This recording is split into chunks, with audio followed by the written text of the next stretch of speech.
네, 뉴스업 시작하겠습니다. 고위공직자범죄수사처가 윤석열 대통령에 대한 체포영장을 재발부받으면서 집행 시점을 다시 고심하고 있습니다. 2차 집행이 마지막이라는 각오라고 밝혔는데 언제쯤 대통령에 대한 체포 시도에 나설지 관심입니다. 취재기자 연결해서 알아보겠습니다. 김태원 기자. 네, 고위공직자범죄수사처입니다. 네, 공수처 현재 분위기 어떻습니까? 네, 저희 취재진이 이른 새벽부터 이곳 공수처에 나와 있었는데요. 현재까지 별다른 움직임은 없습니다. 대통령 경호처 저지에 가로막혀 한 차례 실패를 겪었던 만큼 최적의 집행 시기를 고심하고 있는 것으로 보입니다. 공수처가 어제 윤 대통령에 대한 체포영장을 다시 발부받으면서 영장 재집행이 다시 한번 가시권안에 들어왔습니다. 이번에 구체적인 유효기간을 공개하지는 않았는데 이재승 공수처 차장은 일주일 내지는 그 이상의 기간으로 청구할 방침을 내비치기도 했습니다. 이에 따라 공수처는 경찰과 함께 조만간 이르면 이번 주 중 윤 대통령에 대한 체포에 나설 것으로 보입니다. 네, 1차 집행 당시 5시간여 만에 철수를 했었는데 오동훈 공수처장이 이번에는 다를 것이다 이렇게 강경 대응을 예고했죠. 네, 오동훈 공수처장은 어제 국회 법사위 현안 질의에 출석했는데요. 지난 3일 1차 집행 과정에서 예측하지 못한 부분이 많이 발생해 결과적으로 실패했다면서 책임을 통감하고 국민에게 진심으로 사과드린다고 말했습니다. 그러면서 이번이 마지막이라는 비상한 각오로 철두철미하게 영장 집행을 준비하겠다고 강조했는데요. 들어보시겠습니다. 2차 영장 집행이 마지막 영장 집행이라는 그 비장한 각오로 철두철미하게 준비해서 2차 집행에 대해서는 목적을 달성할 수 있도록 2차 집행에선 총력전을 펼쳐서 윤 대통령의 신병을 반드시 확보하겠다는 것으로 해석되는데요. 공수처와 경찰 등이 함께하는 공조수사본부는 영장 집행을 막아서는 경호처 직원 등에 대해서는 현행범으로 체포하는 등 강경하게 조치하는 방안을 검토하고 있는 것으로 알려졌습니다. 네, 그런데 오 처장, 어제 윤 대통령이 실제 관저에 머물고 있는지에 대해서는 보고받지 못했다고 밝혔죠. 네, 마찬가지로 어제 국회 법사위에 출석해 이어간 발언입니다. 윤 대통령이 달아났을 가능성도 있다고 보느냐는 질문에 오 처장은 여러 가지 가능성에 대해서 생각하고 있다며 여지를 남겼습니다. 또 도주 의혹과 관련한 사실관계를 파악한 게 있느냐는 질의에 정확하게 보고받은 것은 없지만 차량에 관한 이야기는 들었다고 답했는데요. 일부 유튜브 등 일각에서 윤 대통령이 공조본의 1차 체포 시도 당시 차량으로 관저 밖을 나섰다는 의혹을 제기한 것을 언급한 것으로 보입니다. 다만 윤 대통령이 관저에 머무르고 있을 가능성이 현재로서는 더 높아 보이는 상황입니다. 그런 만큼 오 처장의 발언도 아직 구체적인 위치를 파악하지는 못했다는 취지로 풀이됩니다. 지금까지 고위공직자범죄수사처에서 YTN 김태원입니다. 네, 서울 한남동 관저 앞에 긴장감도 높아지고 있습니다. 집회 인파도 관저 앞으로 모이고 있는데요. 취재기자 연결해서 들어보겠습니다. 임혜진 기자. 네, 서울 한남동 대통령 관저 앞입니다. 네, 자, 이른 아침인데 사람들이 많이 모여 있습니까? 네, 영하권 추위에도 관저 앞에선 밤새 탄핵 반대 집회가 이어졌습니다. 어제 저녁 윤석열 대통령 체포 영장이 다시 발부되자 윤 대통령 지지자들이 속속 모여 이곳 관저 앞을 지켰습니다. 참가자들은 텐트를 치거나 두꺼운 외투와 이불로 추위를 막으며 체포를 저지하고 대통령을 지키겠다고 외쳤습니다. 밤사이 다른 시민이 집회 현장에 접근하면서 집회 참가자와 실랑이가 벌어졌지만 큰 물리적 충돌로 이어지진 않았습니다. 탄핵 찬성 단체는 오늘 저녁 헌법재판소 앞에서 윤 대통령 파면을 촉구하는 촛불 문화제를 열 예정인데요. 날이 밝으면 관저 주변으로 탄핵 찬성 단체를 비롯해 인파가 더 늘어날 수 있어 자칫 집회 참가자 사이 충돌이 발생할 수 있다는 우려도 나옵니다.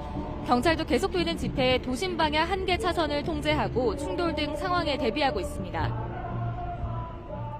네, 관저 주변 경비 상황도 전해주시죠.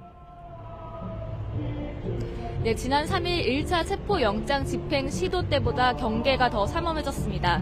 여기선 보이지 않지만 관저 진입로에 대형 버스가 가로질러 둘러져 있어 진입이 쉽지 않은 상황입니다. 경호처 관계자로 보이는 사람들도 신분을 확인한 뒤 버스를 피해 관저 안으로 들어가고 있습니다. 공수처가 체포영장 재집행을 시도할 경우 언제라도 차벽을 세울 수 있도록 대비하는 것으로 보입니다. 진입로 가장자리 빈틈에는 원형 철조망까지 촘촘하게 설치돼 있어 관저가 사실상 방어를 위한 요새화된 상황입니다. 여기선 관저 안의 모습이 보이진 않지만 2차, 3차 저지선 경계도 강화됐을 것으로 추정됩니다. 다만 관저를 지키는 경호처가 영장 집행 저지를 고수하는 만큼 2차 집행에 나서는 공수처나 경찰과의 대치는 더 격해질 것으로 보입니다. 지금까지 서울 한남동 대통령 관저 앞에서 YTN 임혜진입니다. 오동훈 공수처장이 법원이 발부한 체포영장 집행을 경호권으로 저항하는 건 법치주의 근간을 흔드는 행위라며 비판했습니다. 오 처장은 어제 국회 법사위원회 전체 회의에서 체포영장 집행과 관련한 질의에 이같이 답했습니다. 또 체포영장을 서울중앙지법이 아닌 서울 서부지법에 청구한 것에 대해서는 통상적인 절차에 따랐고 어느 법원에 넣든지 체포영장이 발부될 수밖에 없는 상황이었다고 반박했습니다. 대통령 탄핵 심판 소추 사유에서 헌법상 내란죄 제외 논란을 놓고 장외 공방이 거셉니다. 국회 측 대리인단은 첫 기자 간담회를 열었고 대통령 측 역시 긴 입장문을 내고 팽팽하게 맞섰습니다. 권준수 기자입니다.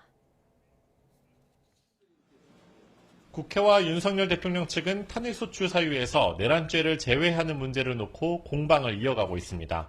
국회 측 대리인단은 처음으로 기자 간담회를 열고 내란죄를 철회하는 게 아닌 헌법 위반 위주로 탄핵소추 사유를 재구성하는 거라고 설명했습니다. 소추 사실은 준비 절차 과정에서 한 글자도 철회되거나 변경된 적이 없습니다. 탄핵소추 1결서에 들어가 있는 이 내란 행위에 대해서 빠짐없이 판단받을 것입니다. 탄핵 심판이 길어질 우려가 있으니 내란죄의 성립 여부는 헌법재판소가 아닌 형사법정에서 판단받겠다는 건데 탄핵소추 사유 안에 국헌문란의 구체적 행위, 즉 사실관계는 모두 기재하고 있으니 내란죄 철회로 볼 수 없다고 강조했습니다. 반면 윤 대통령 측은 내란죄 성립 여부를 제외하면 탄핵 사유 가운데 80%를 뺏는 셈이라 탄핵소추를 각하해야 할 사유에 해당한다고 주장했습니다.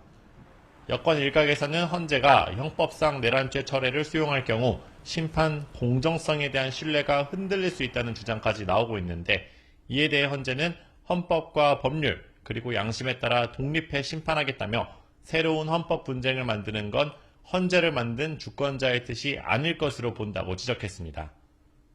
헌재는 지난 준비기일에 채택한 수사기록 송부 촉탁 절차를 시작하는 등 본격적으로 변론기일을 준비하고 있는데 첫 기일에서 내란죄 철회 논란을 일축할 수 있을지 주목됩니다. YTN 권준수입니다. 네, 국회 법사위원회에서는 윤석열 대통령 탄핵 사유에서 내란죄가 철회된 것을 두고 여야가 충돌했습니다. 여당은 내란죄 등 형사범죄를 모두 제외해 완전히 다른 탄핵소추문이 됐다며 새로운 탄핵소추안에 국회 의결이 필요하다고 주장했습니다. 그러면서 내란죄 관련 엄격한 증거 조사를 하다 보면 헌법재판이 길어질 수 있으니 심리 진행을 빨리 하기 위한 의도로 읽힌다고 지적했습니다. 반면 야당은 탄핵소추안에 기재된 위헌적 비상계엄 발동과 헌법기관 점령 등 내란 행위는 모두 심판 대상이 된다며 헌법 위반으로 재구성한 것이라고 반박했습니다. 민주당 소속 정청래 위원장은 헌법재판소에서 헌법만 판단하니 걱정하지 말라면서 윤 대통령은 형사재판법원에서는 사형 선고를 받을 거라고 주장해 여당의 반발로 회의가 정회되기도 했습니다. 쌍특검법 등 8개 법안에 대한 재표결이 오늘 국회에서 진행됩니다. 내란 특검과 김건희 여사 특검법을 포함해 양곡관리법과 농산물 가격 안정법 등 양곡4법, 국회법과 국회 증인감정법 개정안이 대상입니다. 여당에서 최소 8표 이탈표가 나오지 않으면 법안은 최종 폐기됩니다.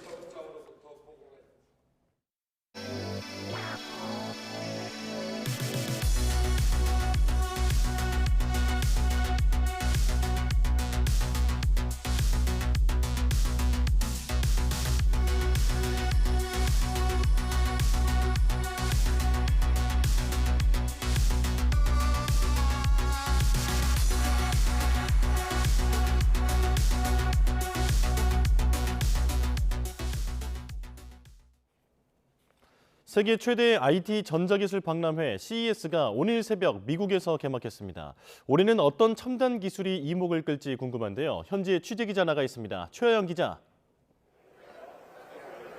네, 미국 라스베이거스 컨벤션 센터입니다. 네, CES 오늘 개막했는데 현장 분위기 전해주시죠. 네, 어제 제가 이곳에서 개막전 소식 전해드렸는데요. 오늘은 분위기가 사뭇 다릅니다. 정말 발걸음을 옮기기 어려울 정도로 많은 사람들이 이곳에 모였는데요. 오늘 CES를 찾은 관람객의 말 한번 들어보시죠.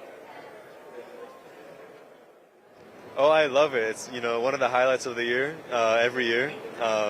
And I think it's just amazing to see all the new innovations that the world has invented in the past year. 올해는 전 세계에서 14만여 명이 CES를 참관하기 위해 라스베이거스를 찾을 것으로 예상되는데요. 이번 CES는 전 세계 160개국에서 4,500여 개 기업이 참여하는 사상 최대 규모입니다. 특히 한국 기업은 1,030여 곳으로 역대 가장 많은데 미국과 중국 다음으로 세 번째 규모입니다. 올해 주제는 몰입으로 기술을 통해 연결하고 문제를 해결하며 새로운 가능성을 발견하자는 의미를 담았습니다. 네, 올해도 역시나 인공지능 기술이 가장 주목받고 있죠.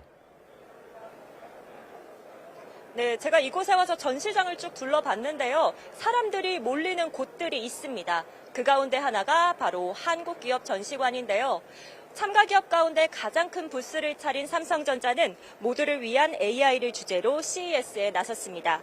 집안 곳곳을 인공지능으로 연결한 홈 AI를 구현했고요. 이 차량과 선박까지 확장된 AI 기술을 선보였습니다. LG전자는 인공지능과 함께 자고 일어나서 출근하고 퇴근해서 쉬는 일과를 전시장에 표현했는데요. 인공지능 기술을 차량으로 확대한 이동식 맞춤 공간도 구현했습니다. SK는 인공지능 기술의 청사진을 소개했는데 지난해 말 개발을 공식화한 5세대 고대역폭 메모리 16단 제품 샘플을 공개했습니다. 한국 기업과 비슷한 곳에 전시장을 차린 중국 업체들 역시 인공지능 경험을 내세우며 바짝 추격하는 모습입니다. 네, 어제는 젠슨황 엔비디아 최고 경영자의 기조 연설도 있었는데 깜짝 사업이 발표됐다고요? 네, 제가 어제 기조 연설장에도 직접 가봤는데요. 정말 줄이 끝이 없다는 말이 나올 정도로 많은 사람들이 모였습니다. 이렇게 많은 사람의 기대 속에 8년 만에 CES 기조 연설에 나선 젠슨황 최고 경영자는 로봇 분야에서도 챗 GPT 같은 순간이 찾아올 것이라고 밝혔습니다. 그러면서 인공지능 로봇 개발을 위한 플랫폼 코스모스를 발표하며 대중에 무료로 개방하겠다고 발표했습니다. 이와 함께 젠슨 황은 오늘 CES 글로벌 기자간담회에서 삼성전자의 고대역폭 메모리와 관련해 현재 테스트 중이고 성공을 확신한다고 밝혔는데요. 반도체 동맹을 맺고 있는 최태원 SK그룹 회장과도 조만간 만날 계획이라고 말했습니다. 이에 따라 3년 연속 CES에 참석하는 최 회장과 젠슨 황의 만남에 많은 관심이 쏠리고 있습니다. 지금까지 미국 라스베이거스에서 YTN 최하영입니다. 경제 관련 속보입니다. 국제교역의 최종 성적표인 경상수지가 7달째 흑자를 이어갔습니다. 한국은행 자료를 보면 지난 11월 경상수지는 93억 달러 흑자로 집계됐습니다.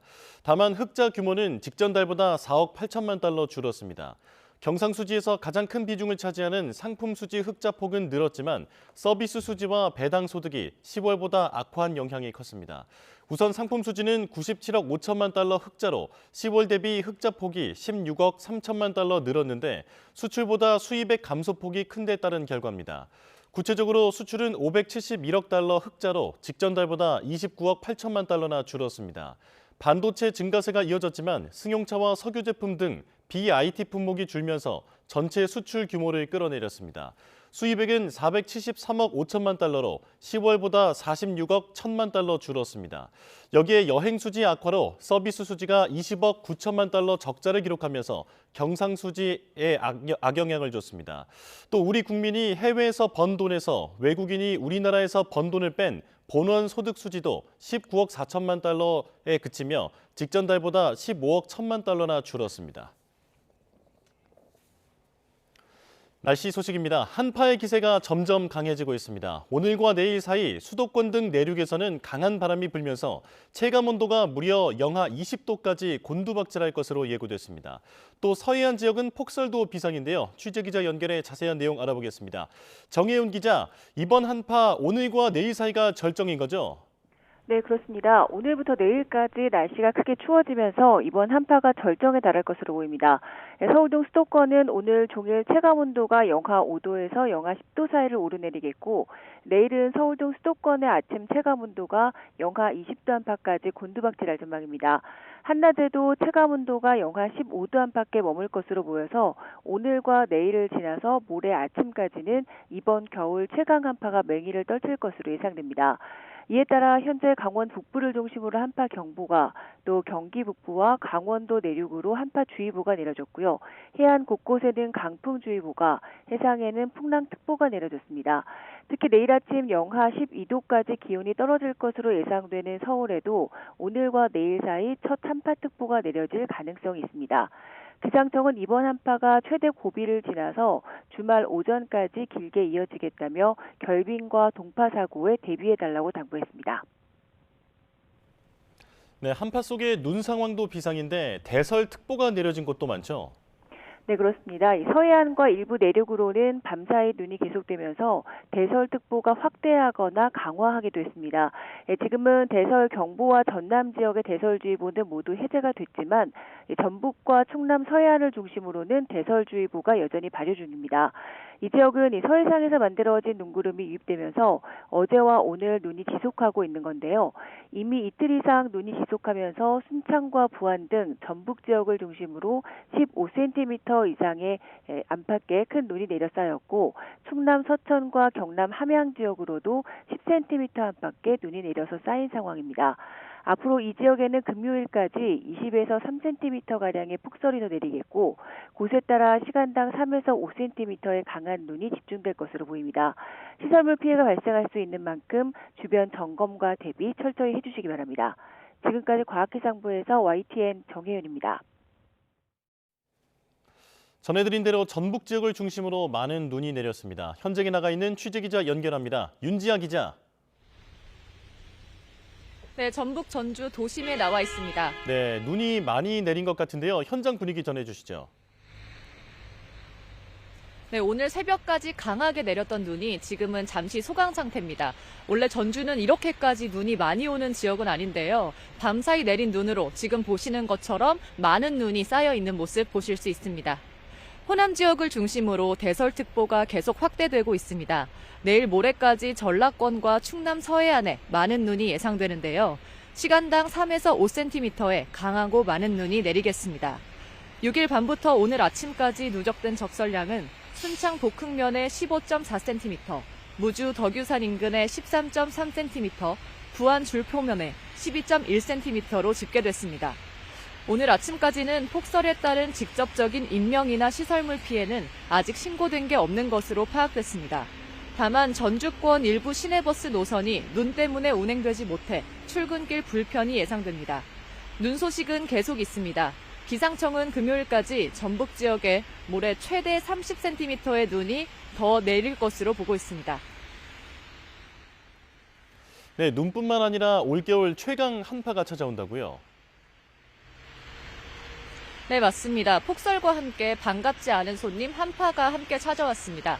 지금 현재 전주의 아침 기온은 영하 2도인데요. 찬바람이 강하게 불면서 실제보다 더 춥게 느껴지고 있습니다.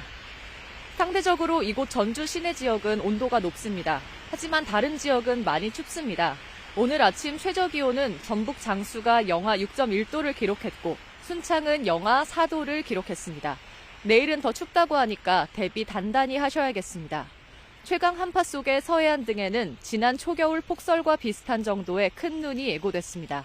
기상청은 서해안에 무겁고 강한 눈이 단시간에 내릴 것으로 보고 시설물 피해 가능성이 커질 수 있다며 비닐하우스 등의 시설물 점검에 특별히 신경 써달라고 당부했습니다. 지금까지 전북 전주에서 YTN 윤지아입니다.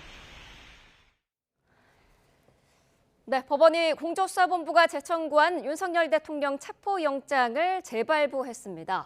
이번 주 내에 재집행이 이루어질지 관심인데요. 관련 내용 자세히 알아보겠습니다. 최창렬 용인대 특임교수, 박상규 시사평론가와 함께하겠습니다. 어서 오십시오. 안녕하세요. 네. 안녕하십니까. 네. 자, 어제 이제 체포영장이 재발부가 됐고요. 공수처가 만료 시한은 공개하지 않았습니다. 1차 때 전력이 너무 공개됐다는 점을 의식해서였을까요? 뭐 이번에는 기습적으로 하겠다는 그런 의미도 있는 것 같은데 어떻게 보시나요? 원래 체포영장은 미등성이 원칙이라는 거 아닙니까? 네. 모르게 하는 거죠. 모르게 들어가서 체포하는 거죠. 영장을 가지고 말이죠. 근데 네. 지난번에는 워낙 관심이 이제 뜨거웠으니까 현직 대통령에 대한 체포영장 발부가 우리나라 헌정사상 처음이기 때문에 그랬던 것 같아요. 근데 네. 너무나 무력하고 무능하게 좌절됐잖아요. 1월 3일 날 그것도 저녁도 아니고 1시 반에 그 집행을 멈췄단 말이에요. 네. 우리 화면에다 봤지 않습니까? 쭉 걸어 내려오는 거. 깜짝 놀랐어요. 어떻게 저럴 수가 있나? 1시 반에 저렇게 한가롭게 내려올 수 있나 그랬었는데 그랬습니다. 그리고 이제 6일 날은 아예 포기를 했죠. 네. 경찰에 이름한다고 해놓고 또 한나절 넘어서 그걸 또 걷어들이고 말이죠. 정말로 어제 보니까 공수처장이 그래서 여야로부터 이 질타를 받던데 물론 다른 이유에 의해서 여야의 다른 반대 논리에 의해서 어제 아주 곤혹을 치르던데 네. 그래도 할 말이 없죠. 공수처장이 너무나 무능했고 결기라고는 찾아볼 수도 없는 적어도 대한민국의 대통령에 대해서 직을 유지하고 있는 대통령을 체포하러 왔는데 공수처장이 적어도 1월 6일 정도는 앞장을 쓸 그 정도 결기를 보여야죠. 네. 본인이 저기 지휘를 하고 말이죠. 뭐 역사의 죄인을 짓지 말라 뭐 이런 말도 좀 하면서 이렇게 들어가야 되는 거 아니에요? 근데 완전하게 무능하게 그런데 모토로 이 영장을 발부하다니 모르겠어요. 그래서 어쨌든 지금 영장이 다시 재청구돼서 발부가 됐으니까 네. 그 미래성을 한번 지켜보겠다라는 의미에서 아직은 공개를 안 할 것 같긴 합니다. 예. 오동훈 공수처장이 어제 뭐 2차 영장 집행 마지막이라는 각오로 준비하겠다 이렇게 말은 했어요. 인력도 좀 강화를 많이 할 것 같고요. 전력을 강화할 것으로 보이는데 어떻게 예상하시나요? 관련해서 그 현직 경찰 그 전국 경찰협의회 위원장을 지냈던 현직 경감이 MBC 라디오에 출연해서 여러 시나리오를 제시했습니다. 네. 또 이지은 서울 마포갑 당협위원장, 총경 출신이죠. 선글라스의 미니스커트 시위로 유명했던 이 위원장도 역시 자기 SNS 그리고 또 그 방송 비슷한 프로그램에 나와서 여러 얘기를 했어요. 그야말로 이런 일이 벌어지면 어떻게 할까 할 정도로 우려스러운 이런 얘기. 그러니까 이게 왜 우려스럽다고 하느냐면 뭐 헬기를 띄워서 내려보내야 된다. 네. 그리고 장기전에 대비해서 뭐 10명, 20명씩 또 4명, 5명씩 현장에서 경호처 직원들을 뜯어낸다. 네. 이런 표현을 썼더라고요. 그래서 서서히 해체해가지고 괴멸시킨 다음에 그 버스벽 같은 거는 차로 밀고 특수장갑차로 밀고 경호처 버스를 줄줄이 들여보내고 그래서 경호처 직원들을 뭐 분리 호송을 해서 가두고 저는 이런 얘기를 들으면서 섬뜩하기도 하고 네. 경악스럽기도 하고 물론 개인들의 의견일 수 있습니다. 한 사람은 물론 민주당의 현직 그 당협위원장이기도 하고 네. 그리고 현직 경찰이 그런 얘기를 하는데 또 그 앵커도 맞장구를 치고 그러더라고요. 저는 보면서 여러 이유가 있지만 이런 일이 만약에 도심에서 공성전 형식으로 벌어진다면 이거야말로 나라 망신이고 전 세계의 토픽거리가 되지 않겠나. 또 오늘 내일에 아까 뭐 YTN 예보도 나옵니다만은 굉장히 춥다고 하거든요. 네. 여기에서 정말 경호처 직원도 대한민국 국민이고 거기에 들어가게 되는 뭐 이 공수처와 공조본 경찰들도 다 대한민국 국민일 텐데 이런 모습을 과연 서울 도심에서 보이는 상황이 오지 않을까 대단히 우려스럽습니다. 네, 경호처의 대응도 더 높아진 상황이기 때문에 이렇게 서로 강대강으로 대치를 하면 좀 더 강한 물리적인 충돌이 있지 않을까 우려는 있어요. 참 이게 지금 이번 그 비상계엄 상황 이게 점점 본질이 왜곡되고 있어요 지금. 네. 보세요. 지금도 이제 경호처와 이제 이 경찰 공권력과 뭐 경호처도 공권력이라고 합니다만 이 이제 물리적 충돌 양상을 가지고 우리가 얘기하고 있잖아요. 네. 이건 본질이 아니에요.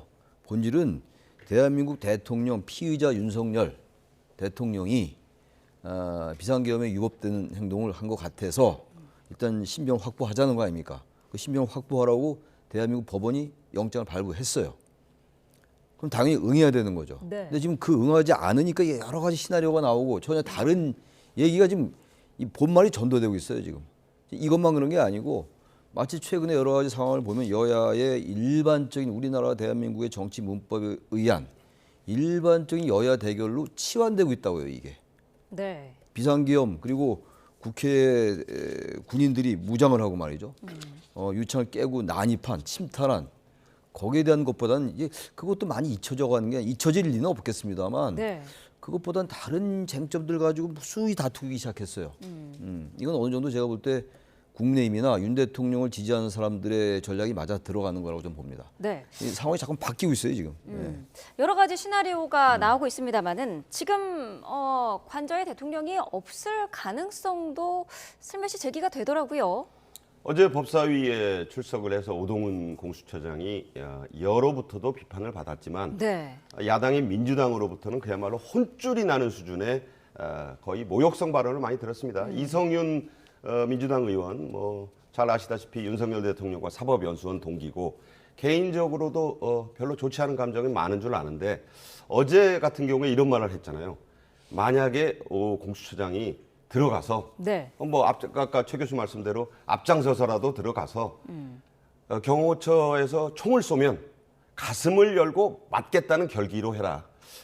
참 저는 전제를 그렇게 하더라고요. 총을 쏘면 그런 정도로 이제 무슨 상황을 얘기한 거겠지만 네. 그리고 관을 들고 나오겠다는 그런 심정으로 해라. 이렇게 얘기하는데 이 국민의힘 쪽에서 그랬잖아요. 도대체 그러면 오동훈 공수처장에게 그 민주당 의원들이 수사 지휘하고 있는 것이냐. 이건 국민들께서 판단하실 몫이지만 그러니까 오동훈 공수처장 얼굴이 벌게지더라고요. 제가 네. 보니까 입술을 악물고 그런 표정도 제가 봤는데 자, 대통령이 그러면 안에 있을 것이냐는 질문에 대해서 정확한 정보가 없다라고 처음에는 그랬어요. 네. 모르겠죠. 당연히 아는 게 없을 테니까. 그런데 또 재차 질문이 있었어요. 도망갔을 가능성이 있다고 보느냐. 거기에 대해서는 맞습니다. 또 이러더라고요. 그러면 본인도 만약에 이제 그런 떠들썩한 체포작전 끝에 만약에 인신구속을 한다면 네. 저는 아마 인신구속 가능성을 그대로 순순히 윤 대통령 측에서 응할 가능성은 굉장히 낮다라고 저는 개인적으로 봅니다. 네. 그래서 아시다시피 이 대통령 관저가 지어질 때 원래 이게 국가 보안 시설 중에 하나거든요. 그래서 여러 가지 사태에 대비해서 출구가 경찰 특공대가 공수처 직원들이 들어가겠다고는 금문만 있는 건 아니라고 생각을 합니다. 네. 그래서 그런 불행한 일이 벌어지면 안 되겠지만 정말 헬기가 3차 저지선 위로 뜨라는 민관기 전 위원장 현직 경찰인데 이 사람이 제시한 대로 만약 그런 시나리오까지 펼쳐진다면 앉아서 그런 체포를 당하지는 않지 않겠냐 이런 생각을 해봐요. 물론 그건 적절하지 않습니다. 네. 대통령이 적어도 여러 번 국민들을 실망시켰던 당당하고 떳떳하게 전혀 걸맞지 않은 최악의 모습일 수 있거든요. 네. 그렇지만 그럴 수도 있다라는 얘기를 오 공수처장도 했어요. 그러니까 그것이 맞냐 틀리냐를 떠나서 정말 이런 상황까지 예상되는 최악의 상황으로 현재 상황이 치닫고 있다. 이런 말씀을 드립니다. 네. 큰 차량이 드나드는 거에 대한 얘기도 들었다라는 게 이제 오동훈 공수처장의 어제 얘기였고 말씀하신 것처럼 그것은 이제 출구가 여러 곳이기 때문에 공조본이 이번에 집행을 한다면은 이런 부분에 대해서도 좀 대책을 마련을 해야 될 것 같아요. 그러니까 이게 지금 얘기가 아까 제가 말씀드렸다시피 이제 도주 얘기까지 나올 정도까지 이르렀어요. 네. 그런지 아닌지 알 수가 없죠. 제가 볼 때는 그러지 않았을 것 같은데. 대통령이 어디로 도망갑니까? 그래서 도주 염려가 없으니까 왜 영장을 발부하느냐 이렇게 얘기했던 거 아니에요. 네. 근데 구속영장과 체포영장은 좀 다르긴 합니다. 도주 염려나 증거인멸의 우려는 건 구속영장에 해당되는 것이고 체포영장은 출석에 불응할 때 그리고 앞으로도 출석에 불응할 염려나 의심이 있을 때 하는 거라서 다르긴 다른데 아무튼 국민의힘이 그런 얘기를 많이 했어요. 네. 도주 염려가 없지 않느냐 대통령. 근데 지금 도주 염려가 있다고 얘기하고 있는 거 아닙니까 지금? 이 상황까지 왔는데 그래서 어떻게든 이제 인신구속은 피하려 하는 것 같긴 해요. 그래서 지금 주장이 탄핵 심판을 먼저 하자. 네. 그런 다음에 수사는 나중에 하자. 이 생각을 관철하려 하는 것 같은데 대한민국의 체포영장이 다들 아시겠습니다만 영장이 발부되면 그건 집행해야 되는 거예요. 그 다음에 그 집행이 잘못된 거는 나중에 체포적부심이라든지 다른 법률적 절차로 거기에 대한 해제를 요구할 수 있는 거죠. 네. 영장 자체를 자꾸 저렇게 불법이다 무효다 그러므로 응하지 않겠다 이런 논리란 말이에요. 지금 특히 경호처장이 그런 입장문을 발표했잖아요. 저는 또 경호처장이 입장문을 발표하는 건 처음 봤는데 그것도 전혀 적절치 않죠. 네. 이런 상황까지 왔는데 아무튼 모르죠. 그 언제 집행하러 이제 그 집행을 시도할지 모르겠고, 그러면 어떻게 나올지, 뭐 나 어떻게 그 경호처가 행동할지는 지금까지의 그 행태로 미뤄볼 때 상당히 더 거센 저항을 할 것 같아요. 경비도 더 강화됐고, 네. 뭐 요새화됐다는 거 아닙니까? 철조망도 두르고, 버스도 더 많이 이제 겹겹이 이제 차벽을 세웠고 이런 상황이기 때문에 한데, 글쎄요, 제가 여기서 뭐 그쪽의 전문가가 아니기 때문에 어떠한 작전 쓸 거냐, 그건 거의 그야말로 이제 그 작전의 개념으로 가는 거죠. 이건 네. 정치가 이미 아닌 거예요. 이제는 서로 도망가고 쫓아가고 헬기가 투입되고, 헬기 투입되는 건 어떤 한 개인이 말한 거니까 너무 과도하게 저는 해석할 필요 없다고 보고요. 네. 뭐 이 얘기저기 다 나오는 상황이니까 어떻게든 잘 그야말로 작전을 짜서 체포할 수 있게끔 효율적인 그 방안을 모색하고 들어가야 되겠죠. 이번 네. 지난번처럼 그렇게 무력하게 그렇게 실패하고 좌절되는 모습은 보이면 안 되겠다는 생각이 듭니다. 네. 자, 이번 대통령 관련 수사에서 정치권이 수사에 관여한 것 아니냐 이런 지적이 여야에서 계속 나오는 상황인데요. 어제는 그 친윤계 이철규 의원이 국수본부장과 언쟁을 벌였습니다. 대통령 영장 집행과 관련해서 훗날을 생각해라 이렇게 얘기를 했더라고요. 이거 협박성으로도 들릴 수 있는 거 아니냐 이런 지적이거든요. 아주 적절치 못한 발언이에요. 훗날 생각하라뇨. 그야말로 이철규 의원한테 되돌릴 수 있을 거예요. 듣는 사이에 말이죠. 훗날 생각하니 나중에 이 상황이 바뀌고 그러면은 당신이 오히려 더 처벌받을 수 있고 처벌 정도가 아니라 다르게 해석될 수 있는 그런 발언이라고 좀 봅니다. 네. 그래서 이철규 의원이 개인의 생각이라 하더라도 말이죠. 저렇게 국수본부장에게 말이죠. 수사를 담당한 그 수사 담당자에게 담당 수사기관의 장인데 이렇게 저렇게 나중에 훗날 생각하라? 제가 국수본부장이라면 저기서 의원님이라 말을 훗날 생각하셔야 됩니다 라고 얘기했을 것 같아요. 저건 아주 적절치 못한 발언이에요. 네. 저 얘기 말이죠. 네. 의원으로서의 채통도 없고 네. 저건 그 국민의 대표로서 할 얘기는 더욱더 아니다라고 생각합니다. 네. 어제 또 민주당의 이상식 의원은 당과 국수본 간의 메신저 역할을 했다. 이렇게 SNS에 쓴 것이 논란이 됐습니다. 이상식 의원 같은 경우에는 경찰 출신인데 그래서 여당에서는 공조본과 내통하고 있는 거를 자백한 것이다. 이렇게 비판을 하더라고요. 뭐 본인이 그런 비판을 자초한 측면이 있다고 봅니다. 네. 의원들이 뭐 방송에서 인터뷰가 안 될 때는 저렇게 SNS로 정치를 하니까 기자들이 또 저걸 취재해서 대서특필하고 하니까 그러니까 본인은 그냥 무심결에 쓴 거예요. 저게 메신저 역할 대단히 부적절한 말입니다.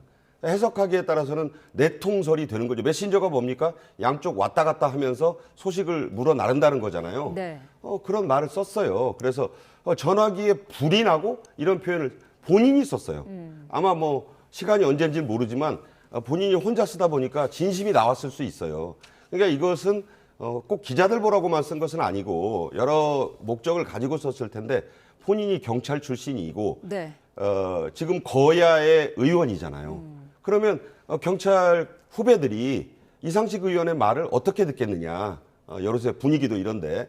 그러니까 이걸 보면서 저는 무슨 생각도 했냐면 그 헌법재판소의 권유를 받아. 네. 이 말이 또 큰 논란이 됐잖아요. 그래서 민주당에서 공식 그 입장까지 내서 권유받은 적 없다라고 뭐 아주 강력히 또 부인을 했는데 그것도 권유를 받았다는 말이 분명히 보도가 됐고 나왔어요. 그거 오해가 되는 거잖아요. 그럼 헌법재판소 재판관 누구의 권유를 받았냐? 헌법재판소라는 기관이 법인이 할 수는 없는 거 아니에요. 그러니까 네. 그런 말들을 사용할 때는 좀 생각을 두 번, 세 번 하고 얘기를 하고 나중에 문제가 되니까 그런 뜻이 아니었다. 언론이 뭐 또 이게 잘못 와전했다. 이게 전형적으로 하시는 말씀들인데 저도 기자 출신이지만 본인이 말을 똑바로 해야 돼요. 그리고 만약 저런 게 사실이라면 뭐 내통이라고 하는 거는 정치적으로 국민의힘 측에서의 공세일 수는 있습니다. 네. 그러나 그런 공세도 분명히 이상식 의원이 그 단초와 빌미를 제공했다는 점에서 앞으로 이 국면이 굉장히 지금 치열한 정국이기 때문에 말에 지금 성찬이고 말에 그 전쟁이 벌어지고 있지만 네. 말조심들 좀 하시는 게 좋겠습니다. 네. 자, 이렇게 현 공조본 체제에서의 수사 관련 잡음이 끊이지를 않고 있는 가운데 이를 해결할 수 있는 내란 특검법이 오늘 이제 국회에서 재표결이 되는데요. 일단 여당에서는 이탈표가 없을까요? 이탈표가 많이 적을 거라고 봅니다. 네. 우리가 항상 이런 얘기 나올 때마다 12표를 얘기하잖아요. 204명이 될 때 민주당의 이탈표 12표, 자, 그런데 이번에 그 민주당 소추단에서 형법상 내란죄를 철회해야 한다는 게 굉장히 큰 논란이 됐잖아요. 네. 여기에 대해서 지금도 공방이 이어지고 있습니다만은 여기에 대해서 각 언론사들이 그 12명에게 각자 전화를 걸어서 취재를 한 결과들을 제가 쭉 봤어요.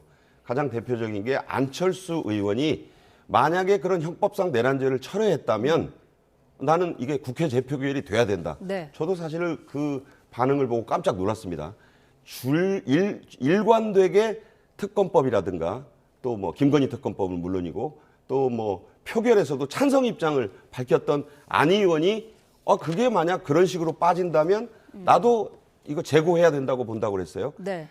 울산의 김상욱 의원만 뭐 그래도 나는 찬성 입장이야 이렇게 했고 나머지 또 뭐 김재섭 의원은 반반인 것 같고 한지아 뭐 김혜지 의원 대표적으로 이런 의원들에게 전화를 했을 때는 본인들의 입장을 좀 밝히지 않고 있습니다. 네. 그렇다는 얘기는 이 분위기 속에서 지금 그 국민의힘 측에서는 계속 특검을 하지 말자는 게 아니고 그 추천권을 둘러싼 이른바 위헌성, 네. 이 독소 조항이라고 표현을 하는데 물론 야당 측에서는 그게 왜 독소냐라고 하지만 어쨌든 그런 표현을 쓰고 있잖아요. 이런 부분을 좀 완화하거나 그 도끼를 좀 뺀 뒤에 여야가 합의해서 특검을 하자 이러기 때문에 근데 이제 민주당 측에서는 그냥 아무런 응답을 하지 않고 있어요. 네. 그래서 그런 민주당 원안이 다시 한번 부의가 된다면 이번에는 그 탄핵 소추 때보다는 훨씬 적은 그런 그 어떻게 보면 국민의힘 측에서는 결속이 더 많이 되지 않겠느냐. 그래서 일단은 부결될 것으로 봅니다. 네. 자, 내란죄 삭제 공방에 대해서 잠깐 언급을 해주셨는데 이 내용과 관련해서 윤석열 대통령이 탄핵 심판에 당장은 출석하지 않을 것이다라는 그런 이야기가 나오더라고요. 어떻게 보시나요? 근데 출석을 한다고 한들 출석할 것이며 안 한다고 해서 안 하겠어요? 지금 대통령에 대한 신뢰는 거의 전 뭐 없어졌다고 봐요. 지금 법적, 정치적 책임지겠다고 지지 않고 있잖아요, 일단. 네. 당당히 맞서 싸우겠다고 그랬고 게다가 그 1일 날인가요? 그 한남동 관저 앞에 모인 그 시위대인가요? 지지자들에게 쓴 편지가 있잖아요. 뭐 메시지죠, 말하자면. 주권 침탈 행위, 그리고 반국가 세력의 준동에 네. 맞서 싸우겠다. 누가 봐도 상식에 맞지 않는 얘기라고 저는 생각하는데 그런 상황에서 지금 대통령 측의 이 발언들, 얘기들에 대해서 너무 신뢰를 갖거나 너무 의미 부여할 거 없을 것 같아요. 여기 말씀 나누겠습니다만 일단 수사를 받지 않겠다는 생각인 것 같고 네. 어쨌든 그것과 관련돼서 탄핵 이 심판 이 기일을 좀 연장시키려는 것 같고 말이죠. 지연 작전이라고 봅니다. 여러 가지로 말이죠. 사사건건 시비를 잡고 있거든요. 사사건건. 지금 체포영장 발부 자체에 대해서도 문제를 삼고 있고 네. 그게 이의 신청이 기각됐지 않습니까? 영장 발부가 적법했다라는 것 그리고 공수처가 수사권이 있다, 내란죄 수사권이 있다라는 것도 법원이 인정하니까 이의 신청이 기각된 거거든요. 네. 그럼에도 불구하고 계속 문제를 삼지 않습니까? 저는 그래서 대통령 측에서 윤 대통령 측에서 얘기한 여러 가지 사안들에서 그렇게 의미 부여할 거 없다. 알 수 없을 것 같아요. 네. 유리하다고 판단되면 변론기에 출석할 것이고 좀 기일 연장에 좀 유리하다고 생각하면 안 할 것이고 네. 그렇게 생각합니다. 예. 이 내란죄 이슈와 관련해서 어제 법사위에서는 정청래 위원장이 걱정하지 말아라. 윤석열은 법원에서 내란죄로 사형 선고를 받을 거다. 이렇게 발언을 하기도 했습니다. 어떻게 들으셨습니까? 창피하더라고요. 그러니까 적어도 정청래 의원이 뭐 유튜버가 아니잖아요. 그러니까 생각 속에 그런 그 생각이 있더라도 국회 법제사법위원장의 사선 중진이고 또 국회 탄핵 소추단을 이끌고 있는 입장이잖아요. 네. 그러니까 아무리 그런 뜻을 전달하더라도 말의 품격이라는 게 있어야 돼요. 정치에는 그 외국 정치를 보면 미국도 그렇고 굉장히 입장이 다르지만 그 입장을 존중하는 말을 잘하는 분들이 있습니다. 네. 그러면 상대방도 내가 저 사람하고 생각은 다르지만 저 사람 참 괜찮아 이런 느낌을 갖게 되는데 너무 걱정하지 말라. 사형당할 거다. 윤석열은 뭐 호칭 떼고 부르는 것도 좀 사실은 적절하지 않아요. 네. 미워도 사석에서 할 얘기죠. 그럼 뭐 무슨 이런 표현 쓰고 사형을 당할 거란 말을 제가 이렇게 세보니까 한 3-4번 하더라고요. 그러면서 물론 내란 우두머리 혐의로 의율돼서 그 그 혐의가 그대로 적용되면 그런 형량이 있는 건 알아요. 아마 우리 국민들 대부분께서 이번 그 사태를 보면서 법률 전문가가 돼서 내란 수괴의 형량은 사형과 무기밖에 없다 알아요. 하지만 사형당할 테니까 걱정하지 마라. 그렇게 얘기해서 여당 의원들이 너무 과한 거 아니냐 해서 회의가 파행되고 그러면서 또 이렇게 그걸 은근히 당당하게 또 이렇게 하면서 뭐 파행해도 좋다는 식으로 의사봉 두드리고 휴회시키고 나가더라고요. 네. 저는 그런 걸 보면서 같은 뜻과 말을 의사를 전달하더라도 저런 방식으로 하면 참 더 본인들에게 좋은 일이 없을 텐데 그래서 민주당 안에서도 정청래 위원장의 이런 발언에 대해서는 우려하는 분들이 많을 것이다. 네. 부메랑이 되지 않겠느냐 이런 생각을 해봤습니다. 국민의힘의 권성동 원내대표는 그 이재명 민주당 대표의 사법 리스크를 다시 언급하면서 죄수라는 표현을 쓰기도 했는데 정치권의 말싸움이 이렇게 좀 거칠어지고 있는 거에 대해서는 어떤 말씀을 해주시겠습니까? 근데 이거 지금 민주당이 말이죠 전략적으로 좀 과할 필요가 전혀 없어요. 정청래 의원 저 얘기했더니 저 말 가지고 또 이 지금 논란이 되고 있는 거 아니에요? 저런 말 왜 하는지 모르겠어요. 사형이란 말을 왜 씁니까? 지금 민주당이 저런 얘기를 자꾸 하고 지금 권성동 원내대표도 이재명 대표는 죄수 얘기를 거론한 사람이다. 이런 말도 할 이유가 없어요 지금. 네. 이재명 대표는 지금 현재 야당의 대표입니다. 야당의 대표는 이런 말 하면 되겠어요? 똑같아요 양측이. 제가 그래서 아까 말씀드린 게 있잖아요. 이게 지금 상황 자체가 비상계엄의 위헌성, 위법성이 가장 핵심입니다. 내란의 우두머리에 이른바 그 형법 성립 여부 뭐 이런 것들이 핵심인데 이 본질은 어디로 가고 지금 우리나라의 그 정치의 가장 고질적인 적대적 공존, 공생 이런 구도로 치환되고 있어. 자꾸 이러니까 지금 야당이 말리는 것 같아요. 제가 볼 때. 권성 대표 이런 말은 이런 얘기 해도 가만히 있어야 돼요. 이런 말에 또 대응하고 이러면 이게 완전히 적대적 관계 그리고 여야의 대결 구도 보수와 진보의 진영 논리 대결로 치환된다고요. 네. 상황이 본질이 전환된다고요. 이건 야당이 여당이 바라는 바인데 야당이 말리는 것 같아요. 왜 지금 야당이 느긋하게 있지 못하고 왜 이렇게 자꾸 발언도 무슨 사형이 이런 말로 또 꼬투리 잡히고 그리고 내란죄 철회 그 부분은 저는 그 얘기 뭐 지금 따로 할 그 시간이 많이 걸린 얘기니까 제가 그 얘기 여기서 안 하겠는데 그 부분도 좀 더 정교하게 했어야 되고 말이죠. 네. 전 내란죄 철회 거긴 동의하지 않아요. 전 뭐 그 문제 전혀 없다고 보는 사람인데 아무튼 그 얘기는 뭐 따로 해야 되니까 아무튼 지금 권성동 원내대표도 뭐 찐빵 없는 찐빵 뭐 이런 말도 했었잖아요. 네. 말이 참 정말 저급해요, 다들. 이분들이 일부러 그러는 것 같아요. 네. 일부러 그러지 않고 이런 말을 왜 합니까? 저분들 다 똑똑한 분이고 그야말로 검사 출신이고 다 이런 분들 아니에요? 정청래 의원은 검사 출신 아닙니다만 제 특정 직업을 거론해서 안 됐습니다만 왜 이런 말 함으로써 다 이게 언론에 나오고 모르겠어. 이게 진영 내에서 자꾸 이런 말 해야지 더 위상이 확립 또 이런 그건 보통 때 정치 문법이죠. 지금 보통 때가 아니잖아요. 뭐 헬기가 투입되니 뭐 이런 말이 나올 정도면 이분들도 말을 좀 자제해야죠. 영향력 있는 분들 아닙니까? 양측에서 다 원내대표고 정청래 법사위원장이고 말이죠. 참 답답합니다, 진짜. 대한민국 국민의 평균 수준도 안 된다고 볼 수밖에 없는 게 아닌가라는 생각이 들기도 해요. 네. 자, 이재명 대표는 어제 새해 첫 그 대장동 재판에 출석을 했습니다. 유동규 전 본부장과 강한 신경전을 벌이기도 했는데 어떻게 사법 리스크 좀 떨쳐낼 수 있을까요? 어떻게 보십니까? 이 재판은 뭐 결론이 나려면 한참 걸리는 그런 재판인데 저 부분에서도 이재명 대표가 참 본인의 감정이 겉으로 드러났다고는 하지만 어제 저 소식을 보도하는 언론들의 제목이 째려봤다예요. 네. 유동규가 째려보니까 이 대표도 째려봤다. 자, 이게 째려본다는 표현이 물론 우리 말이긴 한데 국민들은 그 보도를 보면서 째려봤어? 째려본다는 게 뭔가. 그랬더니 그 표현을 자세히 보도하는 걸 보니까 유동규 씨가 굉장히 펄펄 뛰었더라고요. 근데 유동규 씨라는 사람하고 지금 이재명 대표가 그렇게 1대1 구도로 나와야 되겠습니까? 그거 이재명 대표에게 좋지 않아요. 그러니까 감정이 좋을 리는 없겠죠. 네. 근데 기자가 뭐 특정 편에 선 것은 아닐 것이고 째려본 게 맞나 봐요. 그러니까 왜 째려보냐고 하고 그래서 재판장이 뜯어 말리다가 안 보이는 쪽으로 이렇게 자리를 좀 째려볼 수 없는 자리로 배치했다. 이거 참 상당히 코미디적 상황이에요. 그 안에서 다투어진 사실관계와 법리 그 논쟁은 뒤로 가고 이재명이 째려보고 유동규도 째려보고 그러면서 왜 째려보냐는 논쟁 이런 식의 그 아까 우리 최 교수 말씀대로 본질이 본말이 전도됐다 이런 생각을 하고 지금 제가 볼 때는 정성호 의원이 저는 그 민주당 내에서 굉장히 합리적이고 그래도 그 객관적인 말씀을 하는 분이라고 봤는데 이재명 대표의 선거법 2심을 3월 안에 안 해도 된다. 이런 네. 얘기를 했더라고요. 그러니까 이런 분까지도 이제 그냥 그 재판을 633 원칙에 따를 필요가 전혀 없다는 얘기를 한 것 같아서 네. 이것도 참 이렇게 말씀해도 되나? 물론 정치적으로는 그러고 싶겠죠.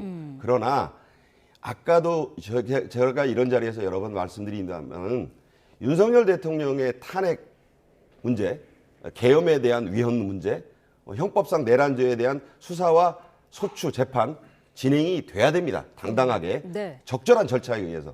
하지만 그와 동시에 이재명 민주당 대표도 본인이 받고 있는 5개 혐의, 이 5개 재판, 12개 혐의를 당당하게 적법 절차대로 해야 돼요. 네. 가장 당면한 게 바로 이 선거법 2심 아니겠습니까? 네. 여기에 이제 뭐 사선 변호사 드디어 본인 사법연수원 동기를 선임했더라고요. 그러면 그것도 국민들이 볼 때 저걸 마냥 또 늦추는구나 이런 인상을 줄 필요가 없어요.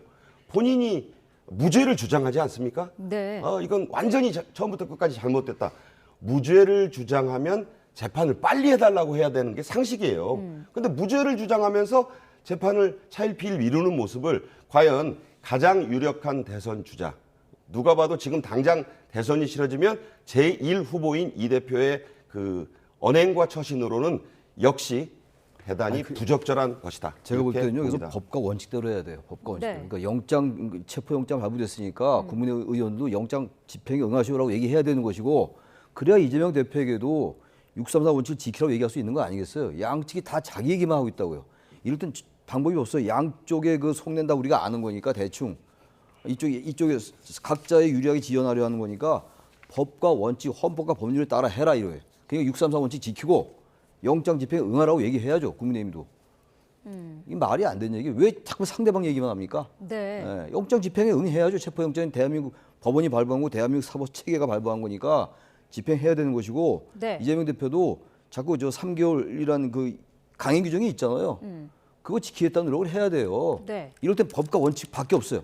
다 각자 이해관계에 따라 사익에 의해서 움직이는 것 같이 보이기 때문에 네. 이제 그 말씀을 첨언을 합니다. 예. 네, 알겠습니다. 평론가님 말씀 중에 그 민주당 당협위원장의 이야기가 나왔는데요. 민주당은 당협위원장이라는 직책은 없고요. 지역위원장이라는 점 수정을 잠시 해드리겠습니다. 자, 오늘 두 분 말씀은 여기까지 듣도록 하겠습니다. 최창렬 용인대 특임교수, 박상규 시사평론가와 함께했습니다. 고맙습니다. 네, 고맙습니다. 네, 최상목 권한대행 오늘부터 진행될 업무 보고는 주요 현안에 대한 해법을 회의하는 형식이 될 거라고 말했습니다. 최 대행은 이번 업무 보고로 당면한 현안에 대한 실질적인 해법을 제시해 국민과 기업들의 우려를 해소해야 한다면서 이같이 밝혔습니다. 그러면서 평소보다는 절박함과 해법, 추진 속도를 비롯해 모든 면에서 완전히 다른 위기 대응 총력전이 돼야 한다고 강조했습니다. 최 대행은 오늘부터 오는 14일까지 8개 부처와 5개 위원회로부터 경제와 외교, 안보, 사회 분야에 걸쳐 정부 업무 보고를 받습니다. 네, 무안공항 여객기 참사 사고 원인 조사가 국토부 셀프 조사로 이루어진다는 지적에 대해 현 사고조사위원장이 사퇴하고 국토부 실장인 상임위원도 업무 배제를 결정을 했습니다. 아울러 박상우 국토부 장관도 이번 일에 책임을 지고 사의를 표명했는데요. 박 장관의 말 직접 들어보겠습니다. 조사의 공정성과 관련하여 문제 제기가 있던 사고조사위원회 위원장은 오늘부로 사퇴 의사를 표명하였고, 상임위원인 국토부 항공정책실장을 사고조사 등 위원회 업무에서 배제하였습니다. 이만한 사고가 났으니 당연히 주무 장관이 사표 쓰고 책임지고 물러나야 되는 게 맞지 않겠습니까? 그런 취지에서 드린 말씀이고, 그러나 뭐 그만두고 나온다고 이 문제 해결되는 게 아니기 때문에 적절한 사퇴 수습과 또 현재 정치적인 상황 이런 걸 봐서 적절한 시기를 지금 생각하고 있다는 말씀드리겠습니다. 제주항공 여객기 참사 원인을 조사하고 있는 국토교통부가 참사기가 사고 당시 조류 충돌을 겪었다고 인정했습니다. 이승열 항공철도 사고조사위원회 조사단장은 어제 정부 세종청사에서 열린 기자 브리핑에 참석해 사고기에서 수거한 엔진에 들어간 흙을 파내는 과정에서 깃털 일부를 발견했다며 이같이 말했습니다.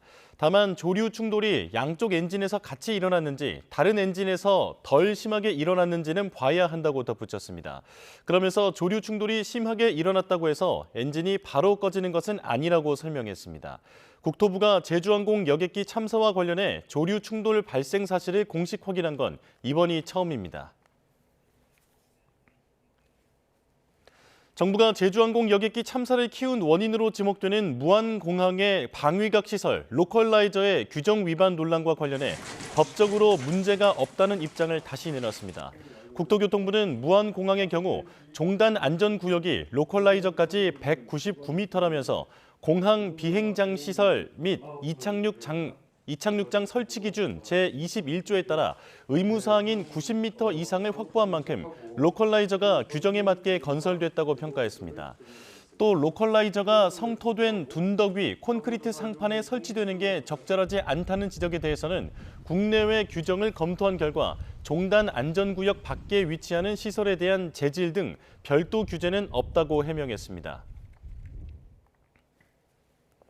네, 지금 들어온 소식입니다. 삼성전자가 작년 영업이익을 발표했는데 32조 원 규모인 것으로 발표가 됐습니다. 전년 대비 398.2% 상승한 수치입니다.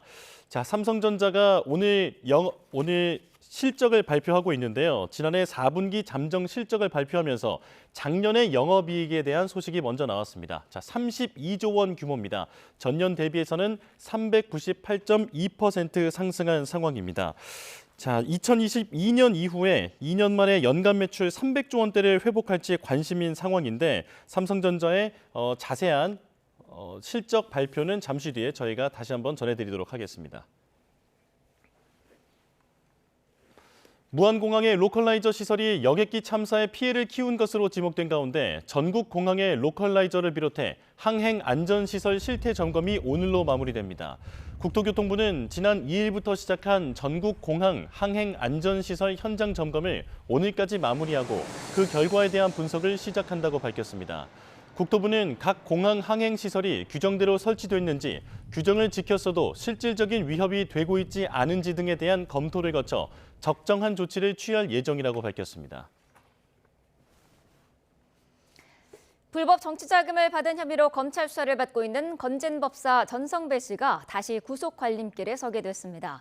앞서 한 차례 구속영장이 기각됐는데요. 검찰은 구체적인 액수와 날짜를 명시하고 구속 사유에 관한 사실관계를 추가로 확인했다면서 영장을 재청구했습니다. 임혜진 기자가 보도합니다.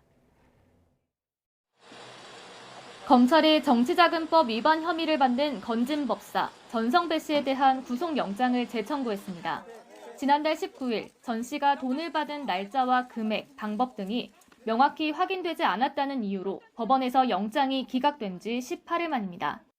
검찰은 보강 수사를 거쳐 전 씨가 받은 불법 정치자금 규모를 1억 5천만 원 정도로 특정하는 등 1차 구속영장 기각 사유를 보완해 영장을 다시 청구했습니다. 증거 인멸과 도주 우려 등 구속 사유에 관한 사실관계도 추가로 확인됐다고 덧붙였습니다. 전 씨는 지난 2018년 지방선거 당시 경북 영천시장 선거를 앞두고 자유한국당 당내 경선에 출마한 예비 후보에게 공천을 받게 도와주겠다며 금품을 받은 혐의로 입건됐습니다. 전 씨는 검찰에 기도비 명목으로 돈을 받았다가 후보가 낙선하자 일부 돌려줬다고 진술했는데 검찰은 전 씨에게 돈을 건넨 후보도 함께 입건했습니다. 검찰은 또 전 씨에게 후보를 소개해줬다는 의혹이 불거진 당시 자유한국당 윤한홍 의원실 보좌관도 참고인 신분으로 조사했습니다. 전 씨에 대한 2차 영장 실질 심사는 내일 오후 2시 서울 남부지방법원에서 진행됩니다. 전 씨의 신병이 확보된다면 이른바 법사폰을 압수한 검찰 수사가 2018년 지방선거를 넘어 정치권 전반으로 확대될 가능성도 주목됩니다. YTN 임혜진입니다. 김건희 여사의 석사 논문 표절 여부를 조사하고 있는 숙명여자대학교가 조사 착수 2년여 만에 결론을 내고 김 여사 본인에게 결과를 통보한 것으로 확인됐습니다. 숙명여대 관계자는 최근 연구윤리진실성위원회 본조사 결과가 나왔고 이를 피조사자인 김 여사에게 통보했다고 설명했습니다.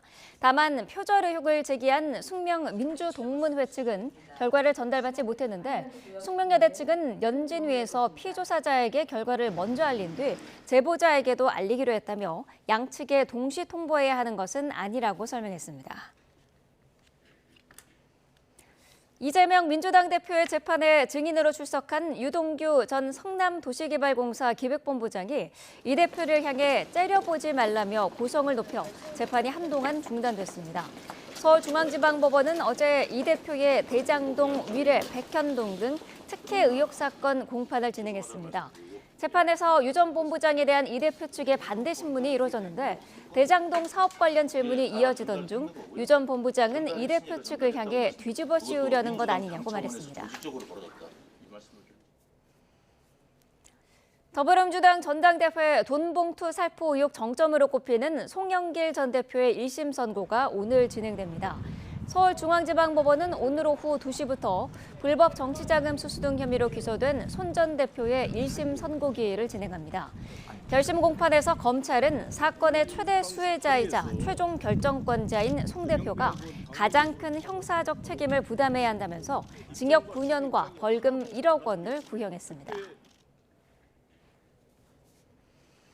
니코틴 원액을 몰래 먹여 남편을 살해한 혐의를 받는 30대 여성이 파기환송심 끝에 대법원에서 무죄를 확정받았습니다. 징역 30년이 내려졌던 1, 2심 선고를 뒤집은 건데 고농도 니코틴을 마셨을 때 느껴지는 통증이 결정적인 역할을 했습니다. 차정윤 기자입니다. 지난 2021년 5월 A씨의 남편은 아내가 건넨 미숫가루와 흰죽 등을 먹고 통증을 호소하다 숨졌습니다. 부검 결과 사망 원인은 고농도 니코틴으로 인한 급성 니코틴 중독. 경찰은 치사량 이상의 니코틴 원액을 남편에 몰래 먹여 살해한 혐의로 A씨를 재판에 넘겼고 1심과 2심 재판부는 징역 30년을 선고했습니다. 하지만 대법원은 의문점이 남아있다며 원심 판결을 깨고 무죄 취지로 사건을 수원 고등법원에 돌려보냈고 4차례 심리를 거친 파기환송심 재판부의 판단도 무죄였습니다.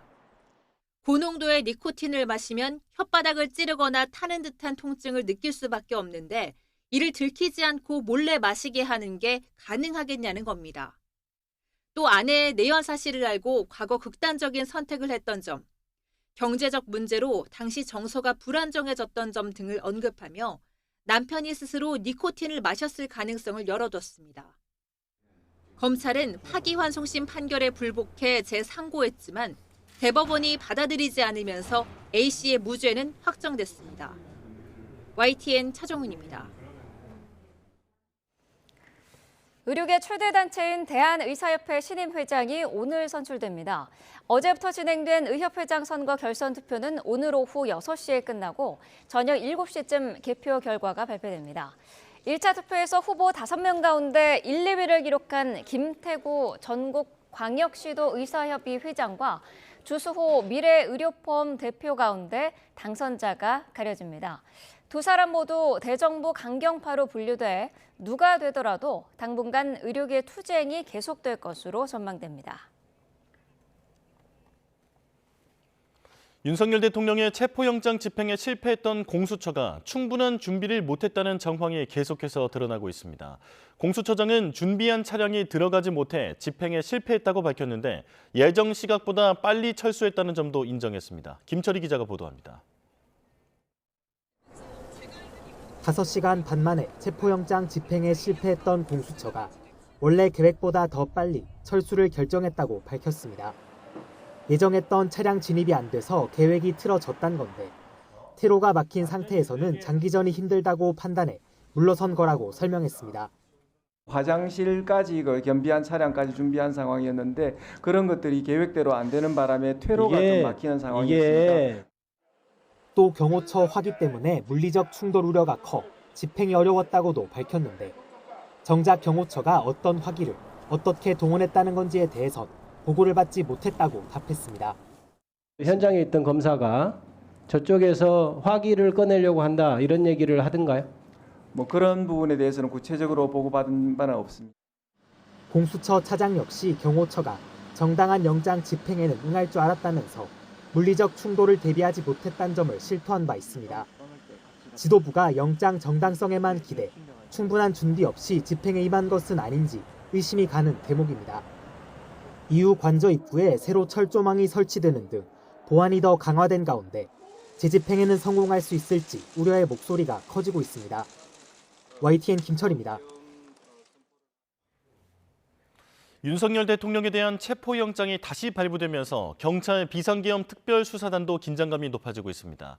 공수처와 경찰이 며칠 내로 영장 재집행에 나설 것으로 관측되는데 현장 취재기자 연결해 자세한 내용 들어보겠습니다. 양동훈 기자. 네, 경찰청 국가수사본부에 나와 있습니다. 네, 며칠 내로 2차 집행이 이루어질 전망이죠? 네, 어제 서울 서부지방법원에서 윤석열 대통령에 대한 체포영장을 다시 발부하면서 공수처가 경찰과 함께 조만간 2차 집행에 나설 전망입니다. 다만 아직 구체적인 일정이나 세부적인 내용은 확인되지 않고 있습니다. 지난 3일 1차 집행 당시에 경호처의 강한 저항으로 집행에 실패했던 만큼 이번에는 조금 더 신중하게 접근할 수밖에 없는 상황입니다. 앞서 공수처가 인력 부족 등을 이유로 물리력 동원에는 한계가 있다고 시인한 만큼 이번 체포영장 2차 집행 세부 계획 수립은 경찰이 주도하게 될 전망인데요. 경호처가 버스 여러 대를 동원해 입구를 봉쇄하고 관저 주변으로 원형 철조망을 설치하는 등 경계를 강화하면서 이에 대한 대응책도 관심입니다. 경찰은 이번에도 경호처가 영장 집행을 저지하기 위해 나선다면 경호처 직원에 대한 현행범 체포를 검토하겠다고 경고했습니다. 또 형사기동대나 특공대 등을 투입해 더욱 강한 물리력을 동원할 가능성도 내비쳤는데요. 반드시 윤 대통령을 체포하겠다는 의지도 드러내고 있는 만큼 2차 집행에서는 대규모 인력이 투입될 가능성도 큽니다. 네, 김성훈 경호처 차장이 오늘 오전까지 소환이 예정돼 있죠? 네, 경찰은 앞서 소환에 불응해온 박종준 경호처장과 김성훈 경호처 차장에게 각각 3차와 2차 소환 통보를 했습니다. 이들은 윤석열 대통령의 체포영장 집행을 방해한 혐의로 지금 특수공무집행 방해 혐의 입건돼 수사받고 있는 상태입니다. 박 처장은 이전 소환 요구에 변호사가 선임되지 않아서 출석이 어렵다며 거부 의사를 밝혔습니다. 오늘 오전 10시까지 출석하라는 통보를 받은 김 차장도 출석을 거부할 것으로 보입니다. 경호처는 엄중한 시국이라 관저를 비울 수 없다는 입장을 보이고 있는데 체포영장 재발부로 2차 집행이 가시화되는 상황에서 출석하지는 않을 거로 전망됩니다. 두 사람 모두 3차까지 출석 요구에 응하지 않을 가능성도 제기되는데요. 모두가 소환에 불응하면서 시간 끌기를 하고 있어 경찰로서는 체포영장 신청을 저울질할 수밖에 없는 상황입니다. 지금까지 경찰청 국가수사본부에서 YTN 양동훈입니다. 비상계엄 사태 수사 과정에서 드러난 공수처의 오락가락한 행보는 태생적 한계 때문이라는 평가가 나옵니다. 검경 수사권 조정이 체포영장 집행에서 발목을 잡았다는 지적도 나옵니다. 장하영 기자입니다. 고위공직자 범죄수사처는 검찰에 집중된 수사 권한을 분산시키고 경찰 역시 견제한다는 문제인식에서 출범했습니다. 그러나 여전히 독립기관으로 자리 잡지 못하고 최고 권력인 대통령 수사에 양쪽 손을 빌리고 있습니다. 경찰관은 공조수사본부를 꾸린 데 이어 이미 한 차례 실패한 체포영장 집행을 맡기려다 공개적으로 불협화음만 냈습니다. 공수처는 검사가 경찰의 영장 집행을 지휘하듯 공수처도 마찬가지라고 주장했지만 2020년 검경 수사권 조정 국면에서 사문화한 법이란 점을 간과한 겁니다. 근데 검경 수사권 조정이 되면서 경찰의 수사 준칙에 보면 검사가 사법경찰관을 지휘할 수 있는 준칙이 없어졌어요. 예. 아주 이렇게 단순한 준칙이랄지 이것마저도 본인들이 확인하지 못하고 검찰은 수사 막바지, 공소 제기를 요청해야 합니다. 윤 대통령 수사를 직접 하겠다며 사건을 가져왔지만 정작 대통령을 기소할 권한은 없기 때문입니다.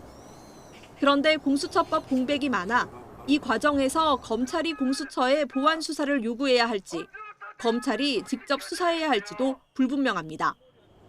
추후 기소 과정에서 법률에 근거 없는 권한 행사 같은 또 다른 논란이 벌어질 수도 있는 겁니다. 결국 공수처법에서 마땅히 정했어야 할 절차와 규정이 백지로 남겨지면서 피의자가 법 절차에 불응할 빌미만 제공하고 있다는 지적이 나옵니다. YTN 장하영입니다.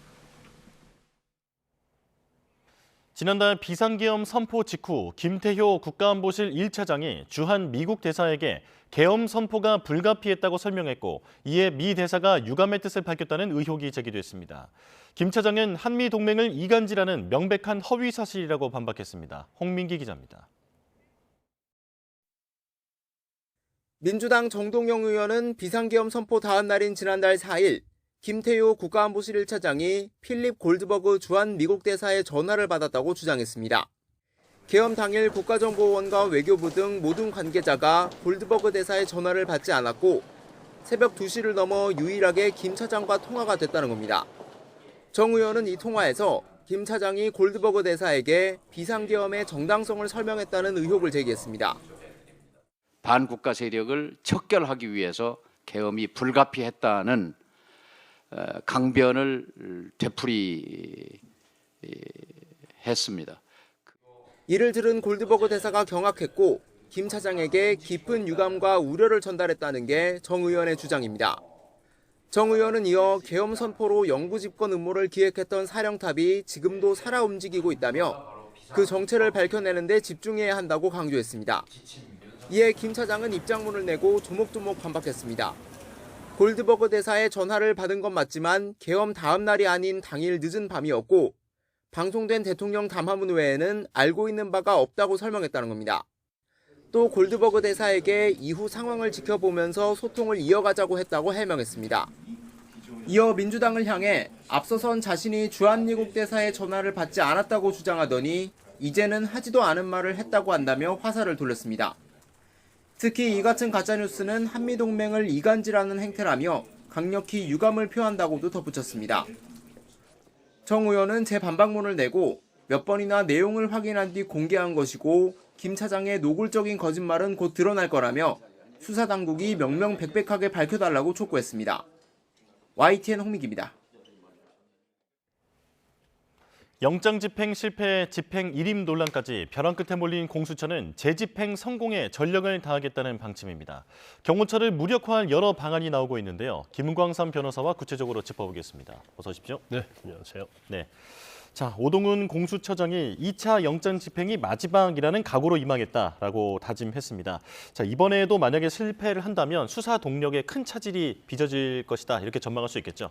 그렇죠. 일단 1차 실패했잖아요. 근데 2차를 어떤 식으로 체포영장 집행할지는 아직 정해지지 않은 것 같아요. 그러면 결과적으로 이번 체포영장 집행은 아마 그냥 공수처가 됐건 경찰이 됐건 이제 마지막이라는 심정으로 갈 수밖에 없다 이렇게 봅니다. 예. 만약 이번에 체포를 하는 데서 실패를 하면 또 체포영장을 또 발부받아가지고 또 집행을 한다 하더라도 이게 성공 가능성이 있느냐 여부에 뭐 상당히 이제 회의적이라 볼 수 있어요. 그래서 더군다나 2차 영장 집행까지 되지 아니하면 이제 영장 집행에 관련된 동력은 거의 떨어졌다 이렇게 볼 수 있고 이제 다른 방법을 취해야 한다 이렇게 보고요.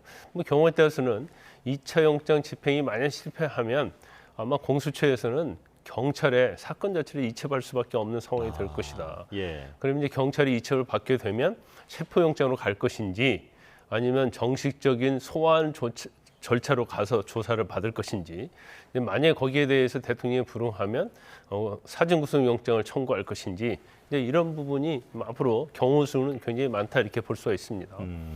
예.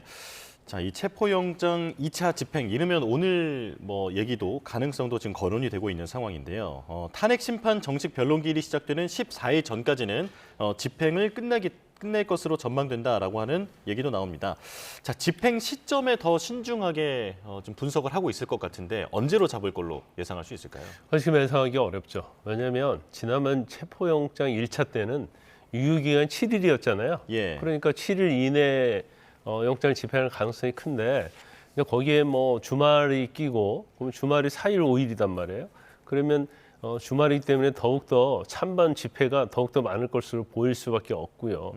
그다음에 이제 변론기일할지 이런 걸 종합적으로 해서 뭐 2일 아니면 3일이 될 것이다 이렇게 예측을 할 수 있었어요. 예. 그런데 일단 유효기간이 나오지 않았습니다. 이제 공개되지 않았어요.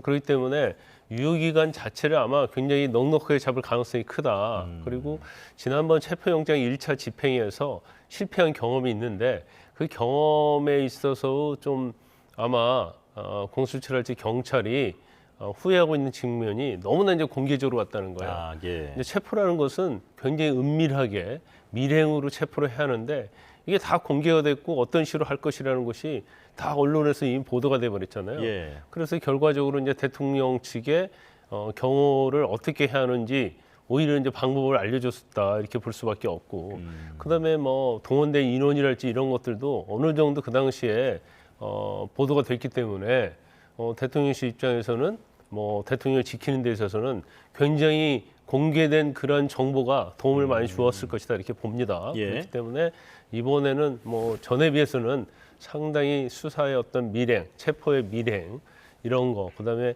어떤 예측하지 못한 시간 이런 걸 정해서 갈 가능성도 있다 이렇게 봅니다. 예.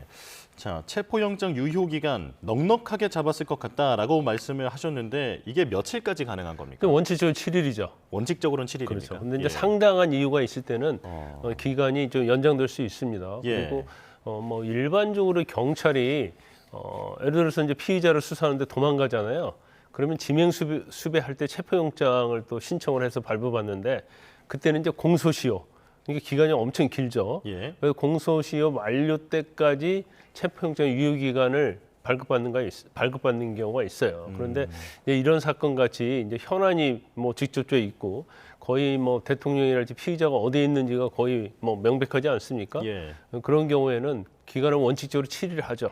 그런데 이 7일이 좀 짧다고 생각하면 청구할 때 기간을 좀 늘려서 청구할 수 있습니다. 예, 상당한 사유가 있으면 일주일보다 길게 청구도 가능하다 말씀을 해주셨는데요.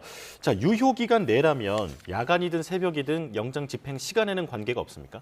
원칙적으로 체포영장에 야간, 주간 뭐 이런 것이 다 명기가 되죠. 그래서 단지 뭐 주간의 시간에만 체포할 수 있도록 하는 경우도 있고, 그런데 예. 이번 1차 체포영장에는 야간에도, 그러니까 야간은 우리가 이제 일몰이라고 그러잖아요. 그러니까 일몰 이후에도 체포할 수 있도록 그렇게 기재된 걸로 알려져 있습니다. 예, 예. 자, 이번에 재발부된 영장이 지금 공개가 되지 않았기 때문에 어떤 내용인지 궁금한데 이게 적시된 내용이 저번과 같을까요? 제가 볼 때는 거의 같을 거라고 봐요. 그 110조, 111조 예외 적용도 있잖아요. 이 부분도 같을 거라고 아마 보십니까? 지난번에 워낙 논란이 있었기 때문에 예, 예. 그 조항은 넣지 않을 가능성이 크다 이렇게 볼 수 있고, 예. 그다음에 이제 같은 판사가 뭐 영장을 발부했는지 이제 그것도 좀 봐야 할 것 같아요.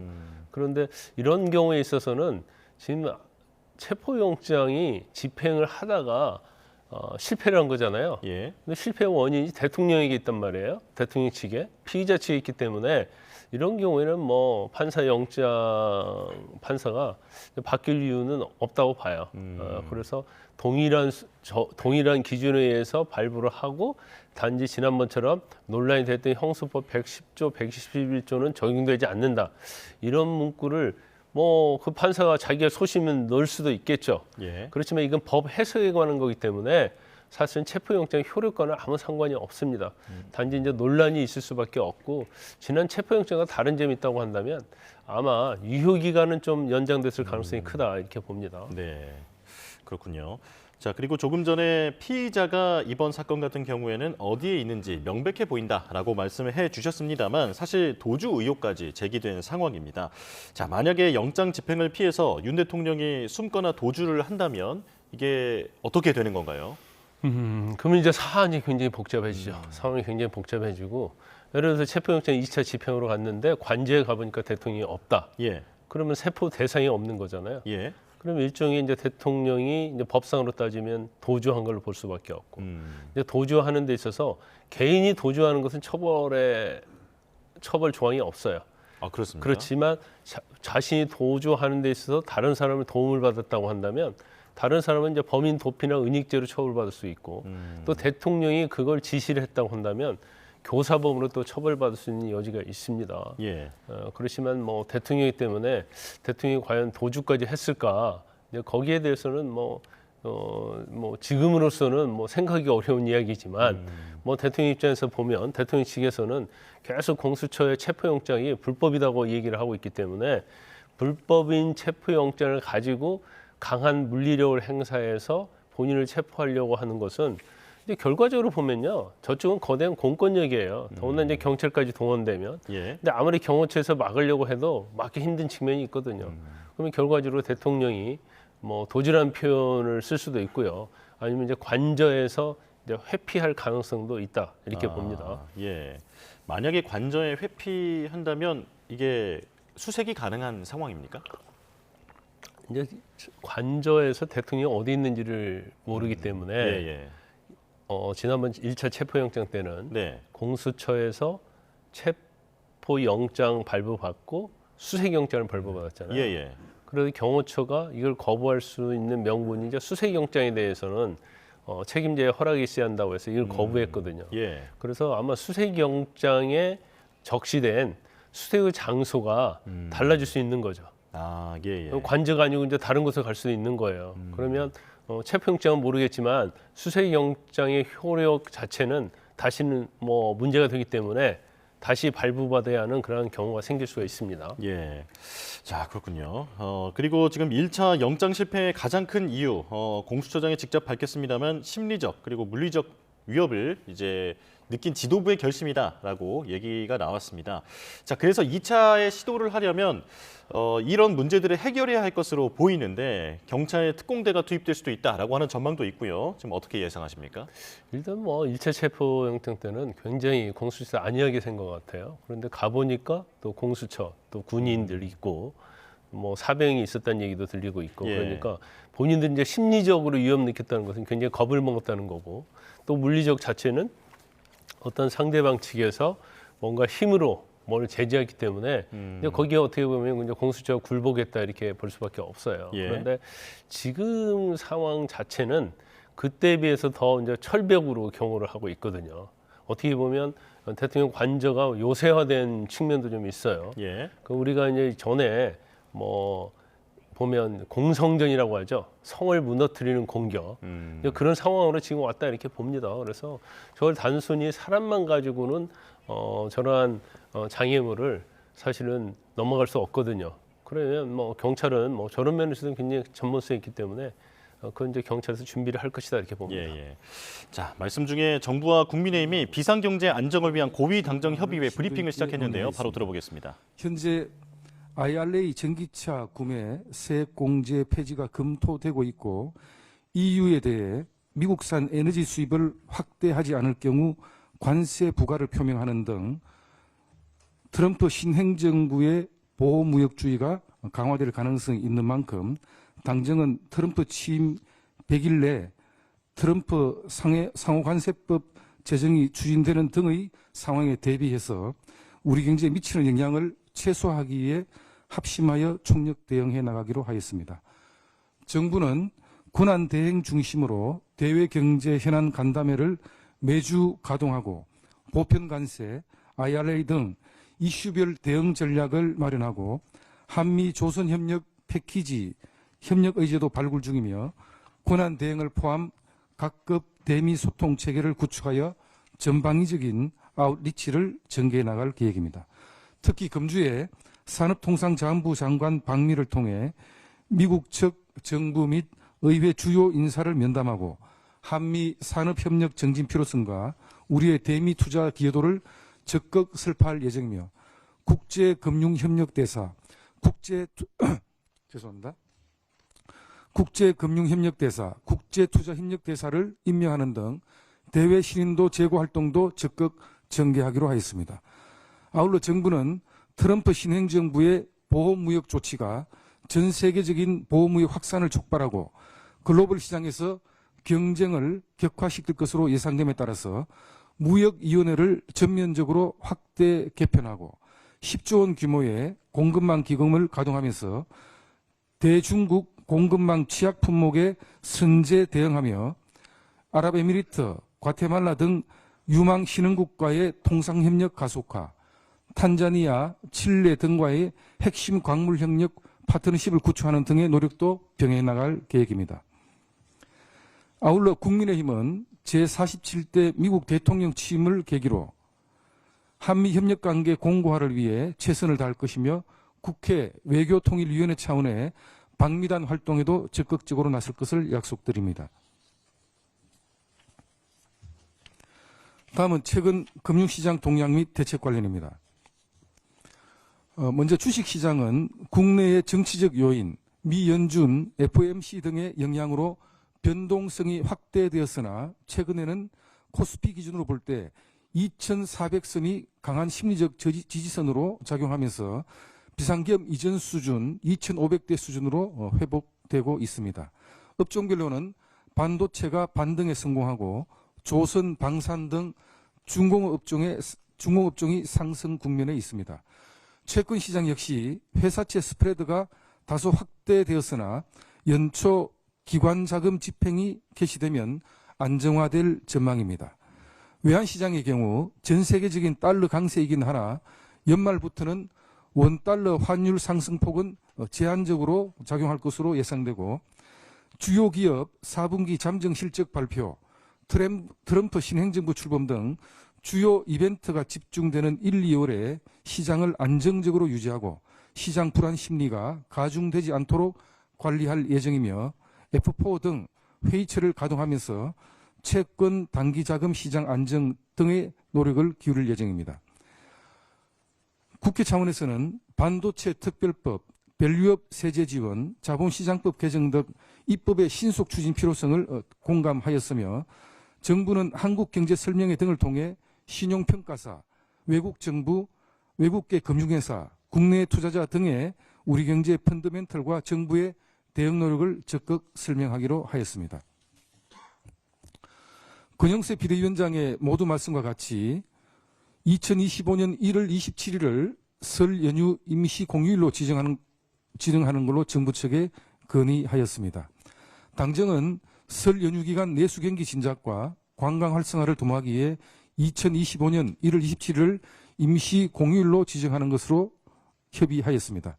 과거 현대경제연구원은 임시 공휴일 지정의 경제적 파급 영향 보고서를 통해서 경제 전체의 생산 유발액 4조 2천억, 부가가치 유발액 1조 6,300억 등의 영향을 미치는 것으로 분석한 바가 있습니다. 정부 여당은 내수 경기 진작과 관광 활성화 등의 긍정적 효과가 클 것으로 예상하고 있고 국민께 휴식의 기회를 확대 제공하면서 삶의 질 개선에도 역할을 할 수 있을 것으로 판단합니다. 또한 부차적으로 명절 연휴 기간 확대로 인한 교통량 분산 효과 등의 다양한 효과를 기대하고 있습니다. 1월 27일 임시 공휴일 지정으로 좀 더 따뜻하고 여유로운 을사년 설 연휴가 되기를 기원하면서 임시 공휴일 지정의 혜택으로부터 소외되는 국민이 없도록 세심히 살필 것을 약속드립니다. 이상입니다. 질문 있나요?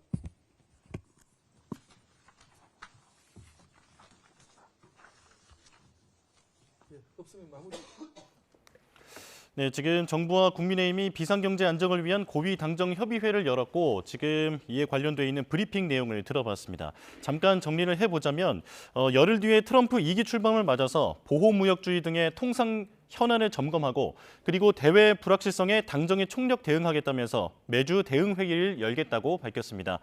자, 그리고 정부에 27일을 임시 공휴일로 지정하도록 건의하겠다라고 하는 내용도 지금 당정협의회에서 거론됐다라고 브리핑을 통해서 확인했습니다. 자세한 내용은 저희가 이어지는 뉴스에서 전해드리겠습니다.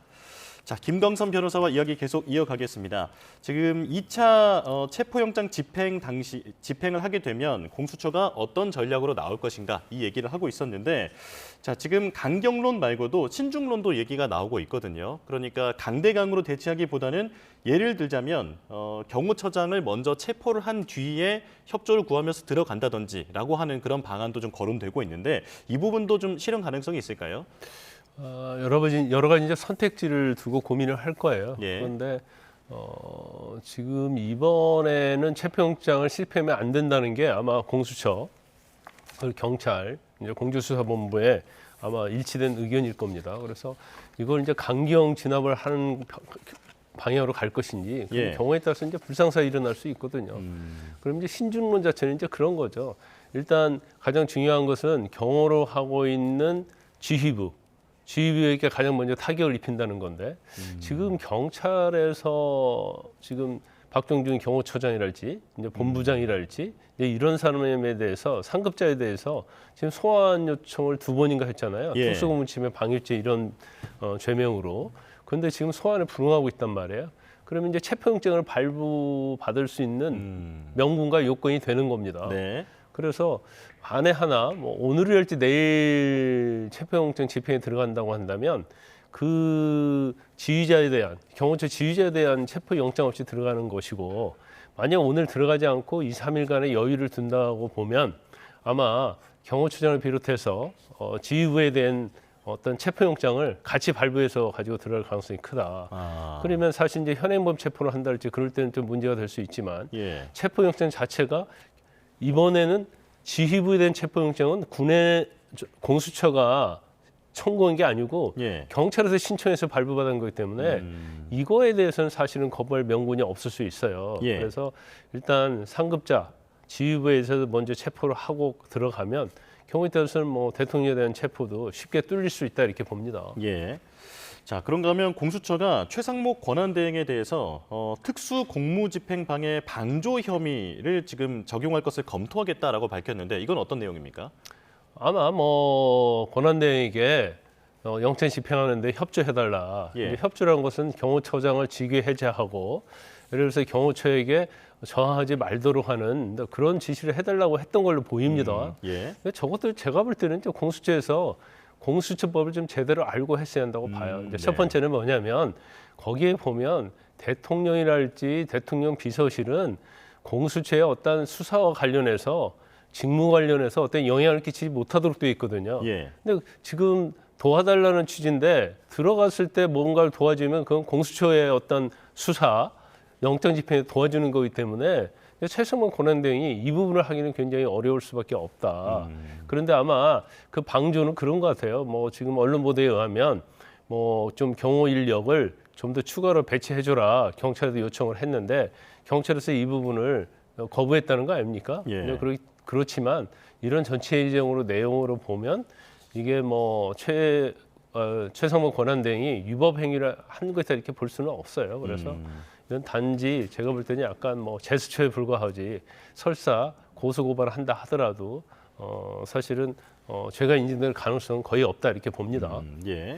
자, 그리고 가장 큰 쟁점이 되고 있는 게 지금 국회 탄핵소추단이 내란죄를 철회했다라고 하는 그 부분에 대해서 지금 여야가 극명하게 엇갈리고 있습니다. 자, 박근혜 결정문, 이 같은 문건을 가지고 양쪽이 완전히 다른 해석을 하고 있던데 한번 정리해 주실까요?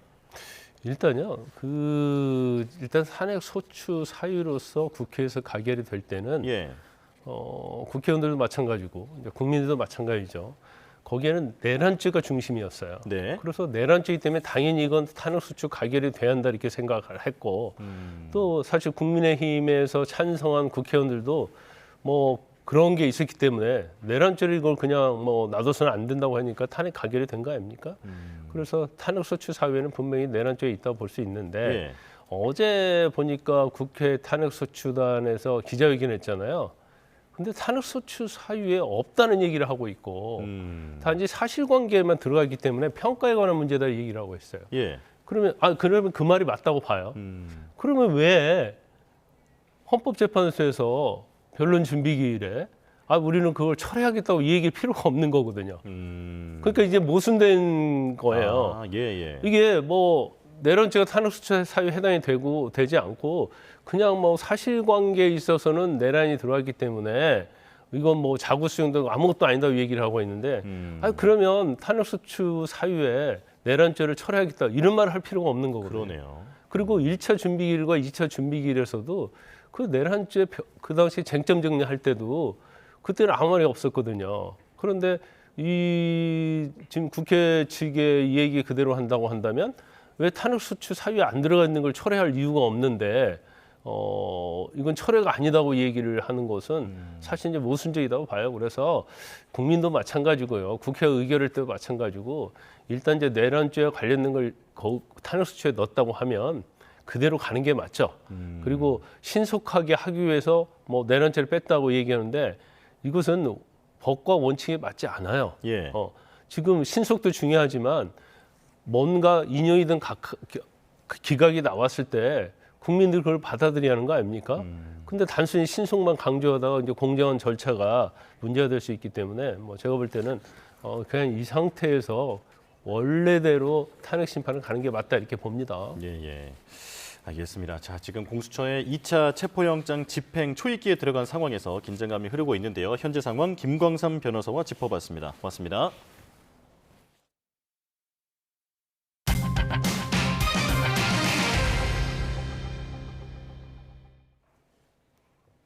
곧 취임할 트럼프 미국 대통령 당선인이 영토 확장 야욕을 점점 더 노골적으로 드러내고 있습니다. 파나마 운하와 그린란드 합병을 위해 군사력도 사용할 수 있다고 말했습니다. 워싱턴 권중기 특파원입니다. 그린란드 공항에 착륙하는 트럼프 전용기. 트럼프가 그린란드 매입 의사를 밝혀 논란이 한창인 가운데 트럼프 장남이 전격 방문했습니다. Here as tourists, seeing it looks like an incredible place. We've been talking about going for a while. I was like, 예정에 없던 기자회견을 연 트럼프는 그린란드와 파나마 운하 합병 문제와 관련해 군사력 사용 가능성을 배제하지 않겠다고 밝혔습니다. I can't assure you on either of those two, but I can say this: we need them for economic security. I'm not going to commit to that now. It might be that you'll have to do something. 다만 파나마 정부와는 운하 운영권을 놓고 대화 중이고 그린란드는 주민 투표로 미국 편입을 결정할 수 있다고 말했습니다. 만약 덴마크 정부가 주민 투표를 막을 경우 높은 관세로 보복하겠다고 경고했습니다. 캐나다를 미국으로 편입하는 데는 군사력 대신 경제적 강압으로 충분할 거라고 자신했습니다. They should be a state. That's why I told Trudeau when he came down. I said, "What would happen if we didn't do it?" He said, "Canada would dissolve." 트럼프 당선인은 멕시코만의 이름을 아메리카만으로 바꾸겠다고 말해 멕시코를 또 도발했습니다. 워싱턴 포스트는 트럼프의 군사력 사용 언급은 이전 발언들과 수위가 다르다며 나토 가입국인 덴마크에 대한 위협은 나토 동맹국들이 공동 대응에 나설 문제라고 지적했습니다. 워싱턴에서 YTN 권중기입니다. 우크라이나 전선에 배치된 걸로 추정되는 북한 자주포 사진이 온라인에 공개됐는데요. 화면으로 함께 만나보시죠. 친우크라이나 텔레그램 계정 엑사일노바 플러스는 북한의 170mm 자주포 곡산이 최전선에 배치된 모습이 확인됐다며 영상을 게시했습니다. 이 곡산은 북한 열병식 때 자주 등장하는데요. 지난해 11월엔 러시아에서 기차로 운송되는 사진이 다른 텔레그램 계정에 공개되기도 했습니다. 그런가 하면 러시아 크루스코에선 전사한 북한군의 걸로 보이는 유류품 사진도 공개됐습니다. 친우크라이나 봉사단체 인폼나팜은 우크라이나 특수작전군이 크루스코에서 13명을 사살했다며 이들의 유류품 사진을 올렸는데요. 응급이라고 적힌 수첩이 보이고요. 정금용이란 이름이 적힌 병사의 노동당 입당 청원서도 포함되어 있습니다. 손글씨로 쓴 이 청원서에는 자진 입대했다며 노동당에서 받아줄 걸 청원한다는 내용이 담겼습니다. 이렇게 북한군의 러시아 파병 근거가 속속 드러나는 가운데 북한이 영변 핵시설 재단장을 통해 핵폭탄 원료 비축 토대 마련에 속도를 내고 있다는 분석이 나왔습니다. 미국의 북한 전문 매체 38노스의 분석인데요. 최근 평안북도 연병균 핵시설 단지 위성 사진을 분석한 결과 핵 연료를 재처리하는 방사화학 실험실의 열 발전소 봉수 공사가 완료된 걸로 보인다고 보도했습니다. 또 북한의 무기급 플루토늄 생산에 핵심 역할을 하는 5메가와트 원자로도 3개월간 가동 중단 후 재가동되고 있다고 분석했습니다. 38노스는 다만 재처리 활동의 신호인 증기는 불규칙적으로 배출되고 있다며 아직 재처리 작업이 본격적으로 진행된 건 아닌 걸로 추정했습니다. 흑빛으로 변한 이 마을, 중국과 네팔 접경지대인 티베트 고원이 있는 시장 자치구인데요. 이곳에서 강진으로 인한 사상자가 속출하고 있습니다. 현지 시각 어제 오전 9시 5분쯤 발생한 지진으로 현재 확인된 사망자는 어젯밤 7시 기준 126명, 부상자는 180여 명이라고 중국 관영 신화통신이 전했습니다. 중국 당국은 이번 지진의 규모가 6.8이었다고 발표했습니다. 한편 영국에선 물난리가 났습니다. 북부와 중부 지역 곳곳에서 홍수가 발생해 대규모 침수 피해가 발생한 건데요. 논밭으로 보이는 곳이 물바다가 돼 있죠. 이번 홍수로 서호감이 범람해 200곳 이상의 홍수 경보가 내려졌고 주민 60명이 구조됐습니다. 북서부 맨체스터와 리버풀 공항은 활주로의 얼음을 치우느라 일시적으로 폐쇄되기도 했습니다. 영국 북부에선 학교 수백 곳이 휴교에 들어갔고 불꽃놀이를 포함한 지방자치단체들의 신년 행사도 줄줄이 취소됐습니다. 이틀째 강추위가 기승입니다. 오늘 서울 아침 기온은 영하 4.9도, 체감온도는 영하 8도 안팎까지 떨어졌는데요. 하지만 바람도 점점 더 강해지겠고 오늘 한낮 시간에도 체감온도가 영하권에 머무르는 곳이 많겠습니다. 특히 내일은 이번 한파가 절정에 달할 것으로 보이는 만큼 두꺼운 외투로 보온에 각별히 신경 써주시기 바랍니다. 현재 강원 북부에는 한파 경보가, 그 밖에 강원과 경기 북동부에는 한파주의보가 발효 중인 가운데 오늘 아침 이들 지역은 체감온도가 영하 15도 안팎까지 떨어졌습니다. 한낮 시간에도 찬바람이 불며 종일 춥겠습니다. 오늘 서울 낮 기온 0도, 춘천 영하 1도, 전주는 3도 선에 그치겠습니다. 강추위 속 서쪽 지방 곳곳으로는 오늘도 눈비가 이어집니다. 어제부터 지금까지 이미 10cm 안팎의 많은 눈이 쌓인 충남 남부와 전북 지방에는 대설주의보가 내려져 있는데요. 모레까지 전북과 제주 산간에 최고 30cm 이상, 충남과 전남에도 내일까지 최고 20cm 이상의 폭설이 더 쏟아지겠습니다. 특히 시간당 3에서 5cm의 매우 강한 눈이 예상되는 만큼 시설물 피해 없도록 주의하시기 바랍니다. 호남 지방의 눈비는 금요일까지, 제주도는 일요일까지 길게 이어지겠고요. 목요일인 내일은 서울 아침 기온이 영하 12도, 체감온도는 무려 영하 20도 가까이 곤두박질하며 이번 한파가 절정에 달할 전망입니다. 한편 현재 충남과 호남을 중심으로는 가시거리 200m 미만의 매우 짙은 안개가 끼어 있습니다. 안개는 앞으로 한두 시간 정도 더 지속한 뒤 점차 물러나겠지만 많은 눈으로 인해서 도로가 무척 미끄러우니까요. 그 어느 때보다도 교통안전에 주의해 주시기 바랍니다. 지금까지 서울 상암동 야외 스튜디오에서 YTN 윤수빈입니다.